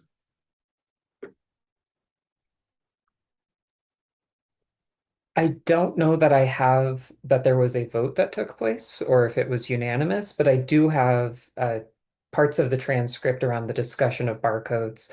And from what I've gathered here, the conversation, while there is some concerns with barcodes, there wasn't conversation about removing them. David Wagner. Paul, I think you were ahead of me. If you would like to go first, you're welcome to. I think his comments were on your comments, David. So are your comments on your comments, or are they? No, I was about to switch over to this barcodes topic that got introduced. Yes, go ahead. Okay. Barcodes. So I thought I'd just share some perspective on how I'm seeing this in case it's helpful to anyone. I don't know if it is or isn't. I see barcodes as being used or potentially used for two purposes. One is like tabulation and audit, and the other is for supporting accessibility. In the I think that the way they're commonly used today is for tabulation, including during audit to tabulate, rather than, for instance, rather than having the auditors manually count the ballots that are being reviewed in an audit, in a post-election audit. Instead, some jurisdictions may scan the QR code to get more efficiency. That's kind of a tabulation mechanism. I think that's probably the number one way that they're being used today.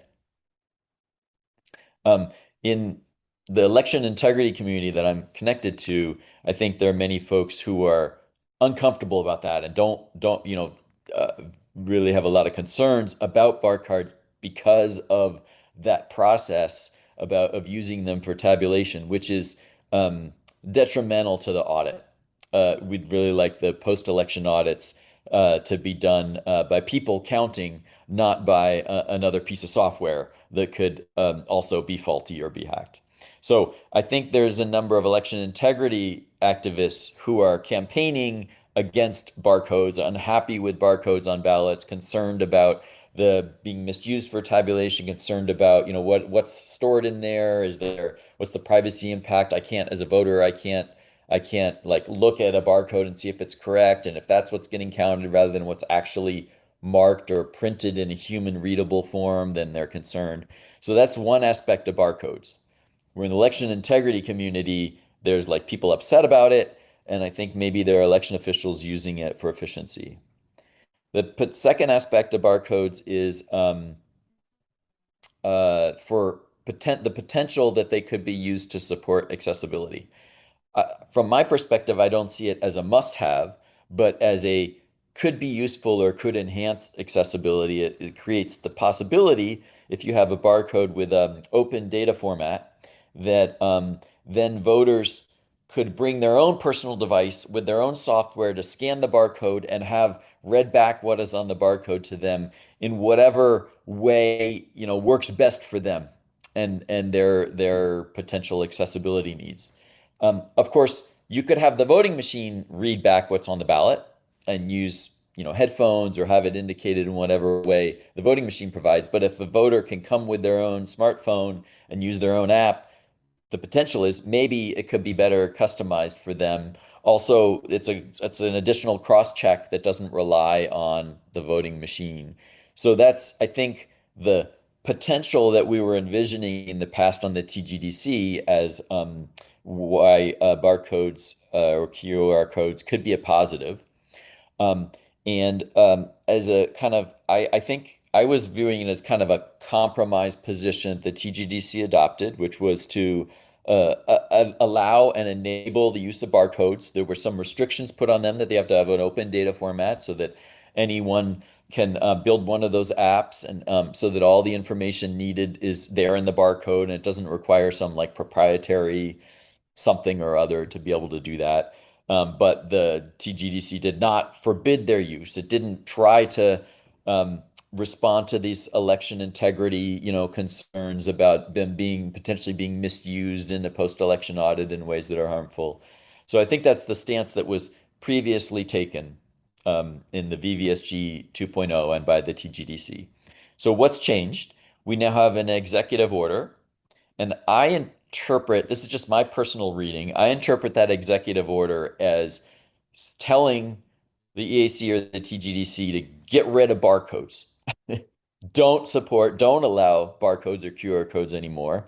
And my just like the story I make up in my head, or the assumption that I make, is because of those election integrity concerns, or those concerns around them being used for tabulation in ways that are potentially could like diminish the effectiveness of post-election audits, or raise concerns among voters about trust.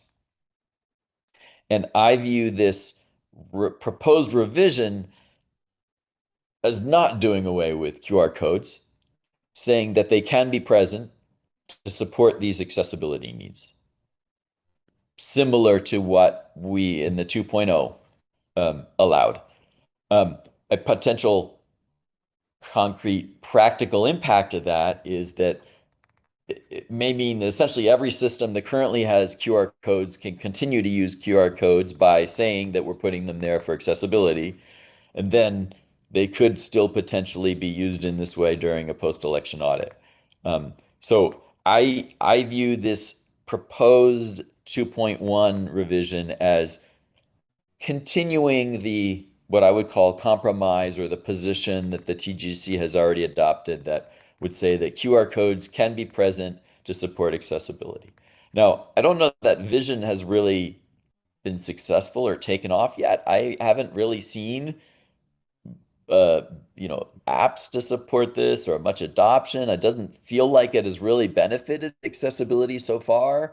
So I think it's kind of saying if we adopted this proposed 2.1 revision, I think we'd kind of be saying we're continuing to support this on the possibility that it could, be helpful for accessibility in the future, even though maybe it so far hasn't really had much of a positive impact yet. Those are just some like personal ways that I'm viewing this or thinking about this. Thank you, David. I noticed you kept tapping your head. Is your brain hurting? Because mine's hurting about right now. But Paul, I think you had some questions on Mr. Wagner's comments, previous comments. If so, I'd like to ask just an additional question if I could. Paul? All right. So it really goes to, and this may be more for the election officials, but,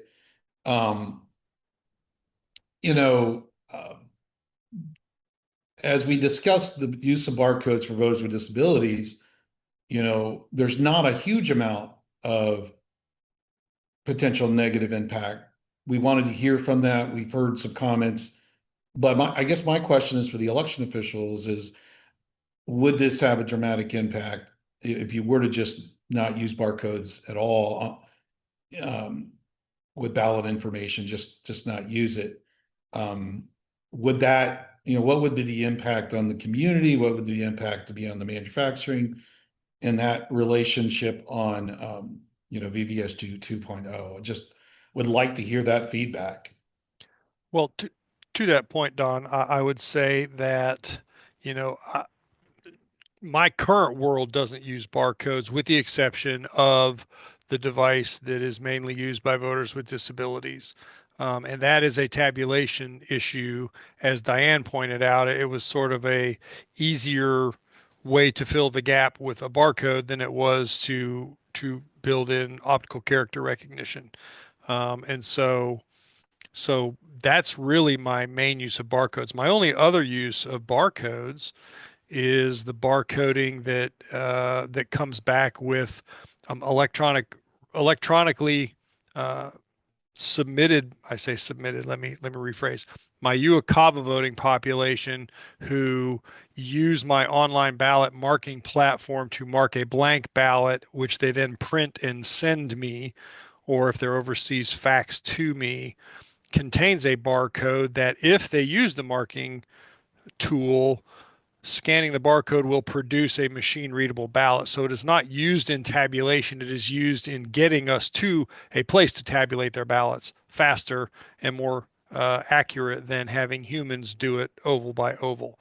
And so those are my only two uses of barcodes. So I'm not currently using barcodes for any form of tabulation outside of those two instances that I've already mentioned, one of which, of course, the executive order says it's okay to use for accessibility. So I'm trying to think of a place where anyone else is using barcodes to that degree. I mean, certainly there are probably jurisdictions outside of Florida who have, maybe use all, whatever vendor product you want to call it, that produces something with a barcode on it that's readable by the same machine that reads hand-marked paper ballots. But I'm not aware of that broad of a use of them for tabulation purposes outside of the accessibility options that we provide. Thank you, Paul. I see the hands of a number of election officials. We'll get to you in a moment. I want to turn it to my colleague, Commissioner Hovland. Thank you, Commissioner Palmer. I was just gonna sort of, I guess, share my memory of 2019, 2020, 2021, and the movement of this issue. I think it's been summed up fairly well, but again, at that time, there was some people that wanted to eliminate barcodes, QR codes. We certainly heard that there were some purposes for functionality. So I think that my memory of where the TGDC was the compromise language to address what those concerns were, and they were transparency concerns, which obviously makes sense, but that was met with the requirement that there be a human readable portion or equivalent, and that it be an open source barcode. And again, thinking of this in a way as to not prohibit or limit innovation, to David's point earlier, I mean, I haven't seen a development of apps or anything related to this necessarily, but that's because, one, we've only seen now one 2.0 system go through, and that 2.0 system didn't use barcodes or QR codes in this way. And so, I think that is, something certainly that could still be seen. But I think the question in some ways, regardless of any other reason, time has passed, technology has moved forward, the community in place. And so I guess I would just throw out there, again, I think there is in the executive order room for allowance around accessibility. But I would also, ask, did we get this right all those years ago now? Or is this something that technology has changed what the position should be?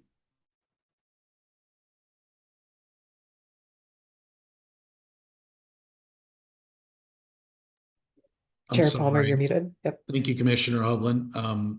I know Mandy's been waiting. Mandy. Thank you, Commissioner. So I do want to respond to your direct question about what do we think the impact might be for election administrators when we're discussing barcodes specifically. One, I have a couple of hats here. So as the director of New Mexico, no, we don't utilize barcodes in that exact way. But I'm actually here trying to represent Standards Board, which represents not only state election officials, but also local election officials across the country. And so I have heard from my colleagues in other states that this would have a significant impact for them. There are some states that are very dependent on technology that is currently in their hands that does utilize QR codes for tabulation, not just accessibility. So I think it's going to be critical that we kind of come to a place where there's clarity. I know we've been speaking about it and feeling like the executive order provides opportunity for accessibility only. I don't think the language in 2.1 is clear in that way. I think it does put a burden on, both local and state administrators to make a determination about how to comply appropriately. And I think we can get there over time. I think it's a discussion to be had. But if folks don't have funding or support or even clarity as to how to meet this obligation, they're not going to be successful, right? And on the other hand, we do have provisions in the executive order that speak to compliance, speak to the DOJ going to take action. That's a huge concern. So I think there needs to be clarity and there needs to be understanding as to the timing in which this is really feasible if we're going to be moving in a direction that is very new to many of my colleagues across the country. So I think there's a lot of concern about this issue. Thank you, Mandy. Isaac Kramer. So South Carolina is a state that every single voter votes on a ballot marking device that prints out a barcode. So all 2.5 million over 2 million voters voted in the last presidential election with the barcode printed out. And as a local election administrator, I can tell you that this poses significant issues with voters' trust, regardless of where you believe. I personally trust the barcode. I do, 100%. We test, verify. I have no problem with the barcode. I think it's 100% accurate. My issue is with the voters who actually are using the ballot marking devices and what they see. I can tell you, we're the ones that get the calls, the angry voters in the precinct yelling about they can't understand, how do I know this is counting what I intended it to count? Every election, it's countless voters. It's not one, it's not two. It's people on both sides of the aisle. It's not just a election enthusiast. It's people in the accessibility community. I mean, it is something we hear time and time again. Is the barcode. Every election. Back when South Carolina chose the equipment we're using, this was a huge issue from the counties, was the barcode. And yes, it makes things faster. Yes, it's great, but it's the perception around it. And that is something we have to weigh in on, and something we actually are implementing at the local level. And I just want to say, yes, it will have financial implications, but even with 2.1 or 2.0, we're not compliant right now in South Carolina because we're using it for every single registered voter. So we will have to have some change somehow, maybe, and that's dependent on interpretations. But our state requires, that we would implement VVSG with any future voting equipment. So, we will be affected, and it will be a significant cost because right now we're statewide with this. So that is a concern when we're looking at these solutions. It's not perfect. It's not going to be easy, but if we're talking about trust in our system and the perceptions around it, I think we've seen the systems coming into now where the barcode is no longer needed. The QR code is no longer needed. In fact, talking to manufacturers, I'm talking to the voting system, the vendors, they're all in the works right now, not needing that feature. And I think we're at a place for that. So why would we open ourselves to that further scrutiny in the future? Because it's going to happen. There are going to be states who will take this provision and say, hey, yes, it gives me the open door to have barcodes. And then when they use the barcodes, people are not then going to trust the elections that are run on these barcode systems. I'm telling you that right now. It's already happening at the local level. People bring this up all the time. And now with the executive order, they don't care that it says for accessibility features. They're going to expect that for all of their voters. Everyone is not going to have a barcode on it. So that's my just local take, and that's something that I respect everyone here, and the implementation, it would be the problem, and the money, that's a whole nother thing. Like, we don't have the funding. We need EAC. to receive the money appropriated for giving this to the states to implement. And we know right now there's not money for that. So this opens up a huge can of worms. But just from a local standpoint, I really have a hard time supporting the use of barcodes and QR codes with everything that's been going on, and that it doesn't make anything simpler or easier, in my opinion, currently with the technology we have. Thank you. Chris Woloshyn. And excuse me, I'm gonna have to go off camera just for a moment, but you can continue the conversation. Thank you. Thanks, Commissioner. Isaac, I think you're correct. You'll be happy to learn that many manufacturers are building and testing technology that do not use barcodes or QR codes. And as I mentioned in a previous TGDC meeting, none of the tabulation manufacturers that I've talked to object to the language as written in 2.1 now. And if that language remains as is, the manufacturers will march forward and comply with the new requirements. Where the concern came in, not just among manufacturers, but many election officials, is if somehow this banning of barcodes were to be made retroactive, or somehow technology that use barcodes or QR codes that is currently in the field would have to be decertified, causing I don't know how else to put it, chaos and unfunded mandates to replace that equipment. That's where the concern came in. I think the current path that we are on as a manufacturing community to build new systems that don't rely on QR codes or barcodes is the right one, and the manufacturers will support it. Thank you, Chris. Diane, you're next. So just to try to summarize from the accessibility perspective, barcode in, barcode out, whatever, that's not the issue. If barcodes are going to be restricted to accessible devices, then it needs to be a fully the wording that's currently there is this vague reference to an electronic voting system accessible by voters with disabilities. What on earth does that mean? It's got one access feature. It's got all so if you're going to try to give them an exception based on their accessible, then it's got to be a clear definition of meets all VVSG accessibility standards or something else. If you're going to, not create an exception for barcodes, then doesn't make any difference. And sort of related but not, I'm going to ask Christopher, so have vendors finally figured out and understand that they've got to have OCR scanning in there to provide verification for write-ins?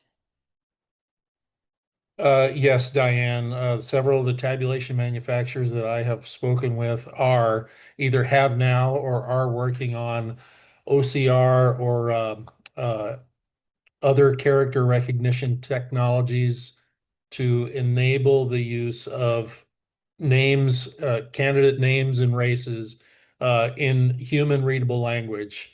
No barcodes, no QR codes. There is discussion about, at the top of a ballot where the ballot style is described, or the precinct number, or the election name, whether or not that can be embedded in a barcode or QR code. Those discussions are ongoing. But as far as candidates and races, yes, vendors are moving that direction, not using barcodes or QR codes any longer. And just to clarify, this is really not about tabulation at all. This is at the voter verification phase right after marking. This is before casting and tabulation. This is that verification piece, and I'm hoping the heart system that got certified without a barcode does provide accessible write-in verification. Hopefully. Yes, thank you for emphasizing that. Yes, voter verification is critical to the use of polling place technology that supports voters with disabilities. So marking a ballot, being able to verify the ballot, and then casting the ballot without the use of barcodes or QR codes is what the manufacturing community is working on. Yes. Thank you, Chris and Diane. Kevin. Skoglund. Thank you, Commissioner. So I have extensive experience with barcodes. In the VVSG cybersecurity working group, we discussed them extensively for weeks, if not months. I've also conducted independent security research on ways that barcodes and barcode readers can be hacked and the attack surface that they add, ways that barcodes can be modified, and the ways that we can see that an attacker could cause a barcode not to match the human readable text. And we've actually seen in real elections cases where that's happened, where a barcode doesn't match the text. We've also seen that they present legal issues because you essentially have two votes on the same ballot. You have a machine readable version of the vote and you have a human readable version of the vote. If they agree, that's fine. But if they don't agree, then you have an issue. And HAVA actually says that we have to define what counts as a vote. And this causes some issues for jurisdictions who are then trying to figure out, so which is the vote? Because if it's the barcode that's the vote, then it's not human readable. But if it's the text version of the vote, well, then that's not being counted on election night and being tallied. So you're kind of stuck between which one is the authoritative version of the vote. For all the kinds of hacking and things like that I've observed that they're possible, I don't think that's the reason to ban them. I think that they're not, I think the real reason is the transparency. We have this principle for transparency, 3.3, that says the public can understand and verify the operations of the voting system throughout the entirety of the election. And as Isaac was saying, that's why voters complain. Voters are complaining because there's this glyph on the page that they can't understand. And they're worried that someone's trying to pull a fast one on them. And that's really what it comes down to. It's not, is it secure? It's that voters worry that it's not secure. And they're not necessary. As a technical recommendation, OCR is mature enough that it can handle it. We're also doing OCR under ideal conditions, right? The manufacturer has control of the font, face, and size.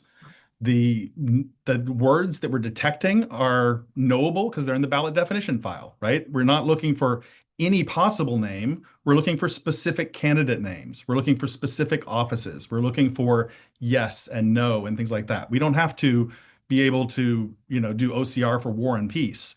We just have to be able to read what's in the ballot definition file.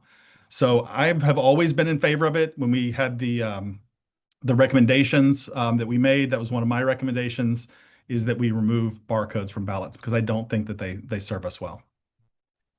To that point, Kevin, I would just want to jump in. So while we can all agree that, when the voting is for candidate A and candidate B, we know what name we're reading, but to Diane's point about the OCR being able to read back a write-in, although there are plenty of states who control write-ins very carefully, and you can only vote for valid write-in candidates, there are also states that don't do that. And when John Jacob Jingleheimer Schmidt goes on there, depending on how much space you have, it's either going to scale down that font to something that your OCR isn't looking for, or it's going to have to print over and over and over again, line after line after line, and then does the OCR know what to do with that? So I will say that in the voter world, anyone that tells you they can predict what voters are going to do is flat out lying to you, because voters will do all kinds of crazy things. And any one of us who has ever sat through a canvassing board and tabulated ballots has seen that firsthand. And so I certainly will agree with you that that the OCR should do okay. But certainly there are likely to be instances where somebody is doing it to test the system, or not to draw on personal experience, when Roy Buttercup Collingsworth Jr. runs for office, and I had to put that on a ballot one time, and I'm here to tell you that takes up a lot of space on a piece of paper. It's just sometimes they get a little carried away. Thank you, Paul. I will add for the record that the good news with write-ins and accessibility, it's not really write-in, it's type-in, So at least you've avoided the handwriting, OCR issue. At least it's a type in. Now that doesn't mean it's going to be not 5,000 letters or horribly mistyped or whatever, but at least, you do have that advantage with trying to OCR it. Thank you. Any other comments on this barcode issue, on the barcode issue? Hey, can I ask Kevin? I think that was good insight. So when you all worked on that, was that kind of a general opinion of your entire working group about barcodes, or were you kind of the only one like leading that feedback? So this was the VVSG cybersecurity working group, which was a public working group that anyone could participate in. So there were people from a variety of backgrounds who joined the group. Some of us were cybersecurity professionals.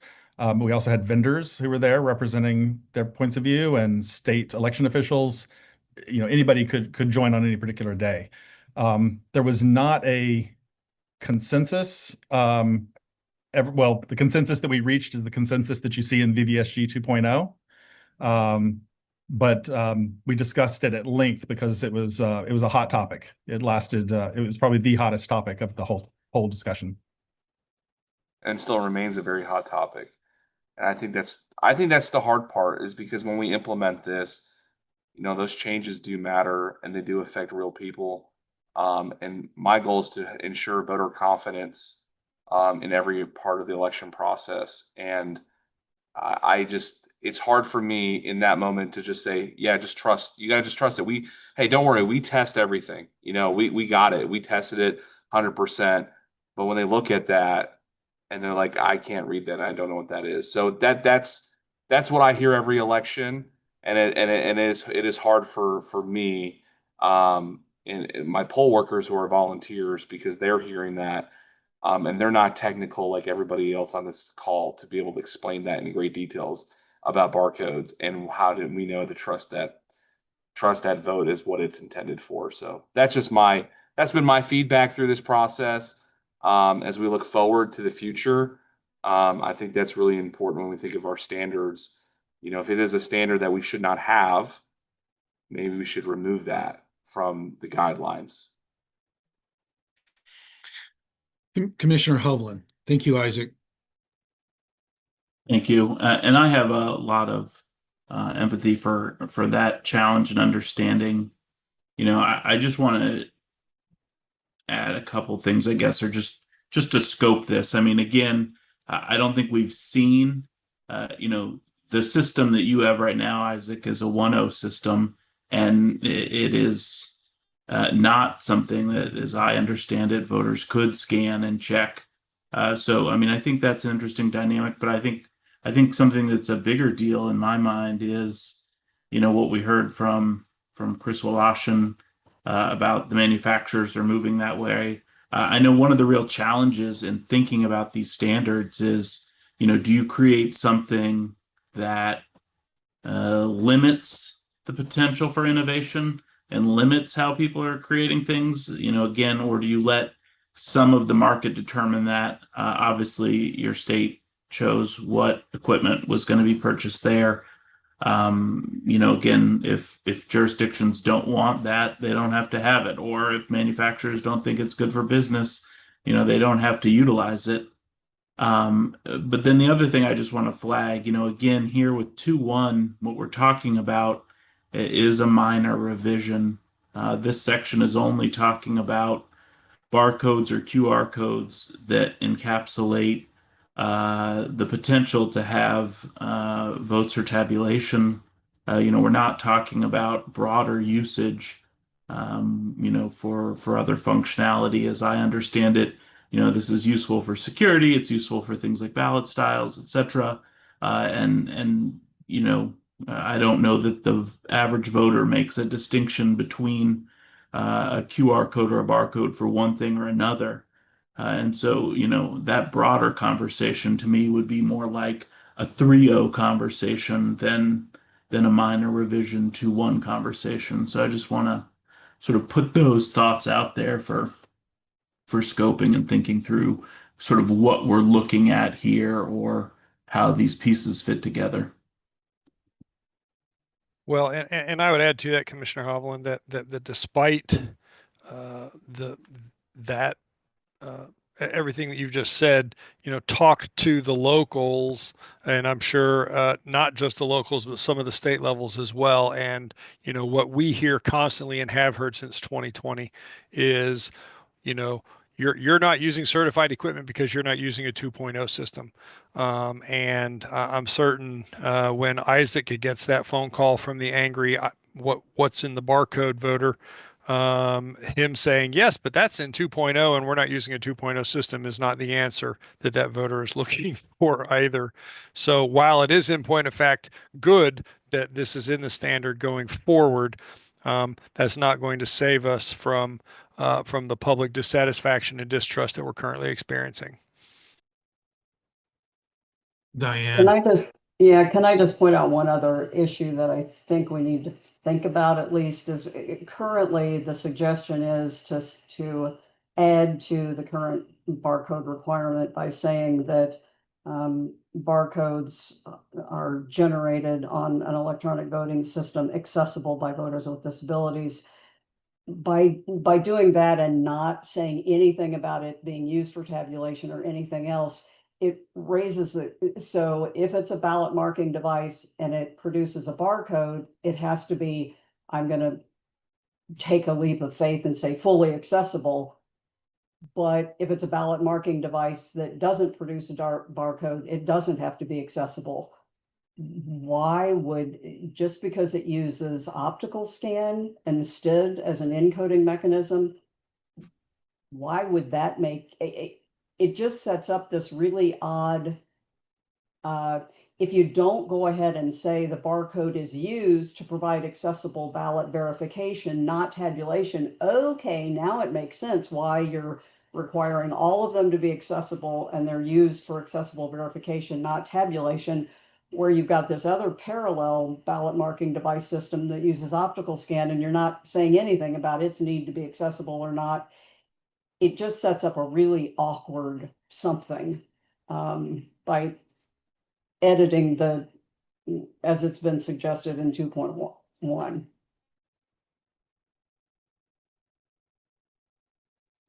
Okay. Well, and I actually, if I could chime in, Commissioner, real quick to that point in 9.1.5E that Diane's talking about, I found the use of the word accessible there in the added language to be really weird, because it sounds like it's only necessary to be available for voters with use.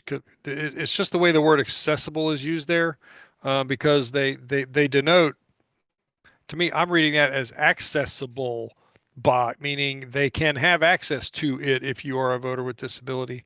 It's just a really disjointed use of the word. I circled that and put, should this say more something like a system that is used by voters with disabilities, versus tagging that word accessible in there. It just felt like a really clunky use of it. And the language is, I mean, this is one of the things that I had circled to talk about. It's my definition. It's little a accessible, meaning it's available, readily available. It's within reach. Okay, that's completely different from capital letter accessible, which means it meets a defined set of accessibility standard and it meets a legal floor of accessibility, as a civil right kind of thing. Two different uses of the term. So if it actually means those systems have to be fully accessible, then it needs to say it's generated on an electronic voting system identified as meeting all the accessibility requirements of VVSG. Okay, that's clear. So yeah.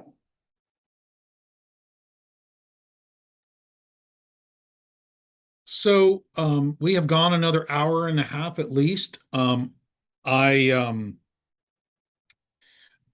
Without serious objection, my goal would perhaps to be to wrap this up and convene again and on August 8th at 1 p.m. Obviously, we've had some great discussions and ask you to continue to provide that written feedback, particularly on some of the new concepts we discussed. This whole barcode issue and the discussion of, what's the right approach for 2.1. Any objection, generally to, moving forward with Commissioner adjourning? Palmer, Go ahead, Mr. if it's Lux. okay if it's Sure. okay with the group, this is Chris. I have some comments on the common data format. We discussed these in the last TGDC call. Since that time, I've received input from the manufacturing community asking for clarification on an element of the common data format involving the micro CDF and ballot definitions. Would it be okay if I sent the staff an email containing those comments and asking for and to the TGDC members asking for clarification of ballot definitions and how the micro CDF drives what appears to be an interoperability initiative? Is that okay to do? Absolutely, Chris. I appreciate that. And just make sure that gets to Monica, and then we'll distribute it to the entire membership. Will do. Thank you. All right. Mr. Lux. So I just wanted to double back to one of the comments I wanted to make about both David and Wes brought up the change on page 1 of the draft where it says at the direction of the Technical Guideline Development Committee, and in support of that, I will just point out to the members that if you look at the charter for the TGDC, the last sentence of item 3 says that the committee shall work only on those new items with which the EAC has tasked the committee. So even our charter makes it clear that we are doing this at your behest, that it's now not being done at our behest. So just as quantification for both Wes and David's remarks on that item on page 1 of the draft standard. And then I have no objections to getting out of here. All right. I'm just checking the board here. All right. So this concludes our agenda today. Thank you for joining us as we discussed VVSG 2.1, the draft. We're grateful to the EAC and NIST staff who've worked on the document and continue to do so in response to your feedback. We appreciate your input and look forward to hearing from others as we go through this process of improving the VVSG. And again, our next working session, the second one would be August 8th at 1 p.m. and information is available at eac.gov events. So I'm going to open up to members who have any closing thoughts before we move to adjourn. So seeing none, I want to I'll now entertain a motion to adjourn the meeting. Commissioner Hey, Don, Palmer, I think you do have comments. Yeah, I was going I'm to say there are sorry? a couple comments. Oh, I'm sorry. I can only see one screen at the time. Sorry about that. Mr. Caskey, yes, you're identified. Can you hear me, Mr. Caskey? You're on mute. Okay, while we get this fixed, we'll move on to Mandy for your comments. Yeah, I was curious if we are going to receive a revised draft based on the discussion here today and when we might expect that. I don't know. We'll see. I'll meet with the team afterwards and see what some of the concepts are. Obviously, we've heard discussions about the barcode. We've also heard discussions on accessibility. So I'll meet with the team and see what's possible when it comes to that. But if there are suggested language, please don't hesitate to send that to Monica, who can then share it with the rest of the group. So Brian Caskey, you're recognized. Okay, thank you. And sorry about that, Chairman Palmer. I'm on the road quite a bit today. I'm going to belabor a point, and I apologize, but I really need to belabor this. We have got to hear from members of the accessibility community. No one on here is an accessibility expert. Diane does a fantastic job, but that's not her primary responsibility. Like, I believe that you're putting election administrators in a terrible position by not hearing the voices of the disability community. Like, this directly impacts them. I'm not an expert. I don't know anyone on this board currently that's an expert. And so I just encourage you, please get them on here and save us some trouble down the road. And with that, I really do appreciate everyone's comments today, and I apologize I was a little busy today. Thank you, Brian. All right. With that, I'll entertain a motion to adjourn. So moved. Is there a second? Second. Any objection? I don't hear any objections. It's moved and seconded that this body adjourn the meeting. All in favor, say aye. Aye. Aye. Aye. All opposed, say nay. The ayes have it and the meeting is adjourned. Thank you. Appreciate your time and your efforts. See you on Thank you. August 8th. Thank you, Commissioner. Thank you. Thank you, everyone.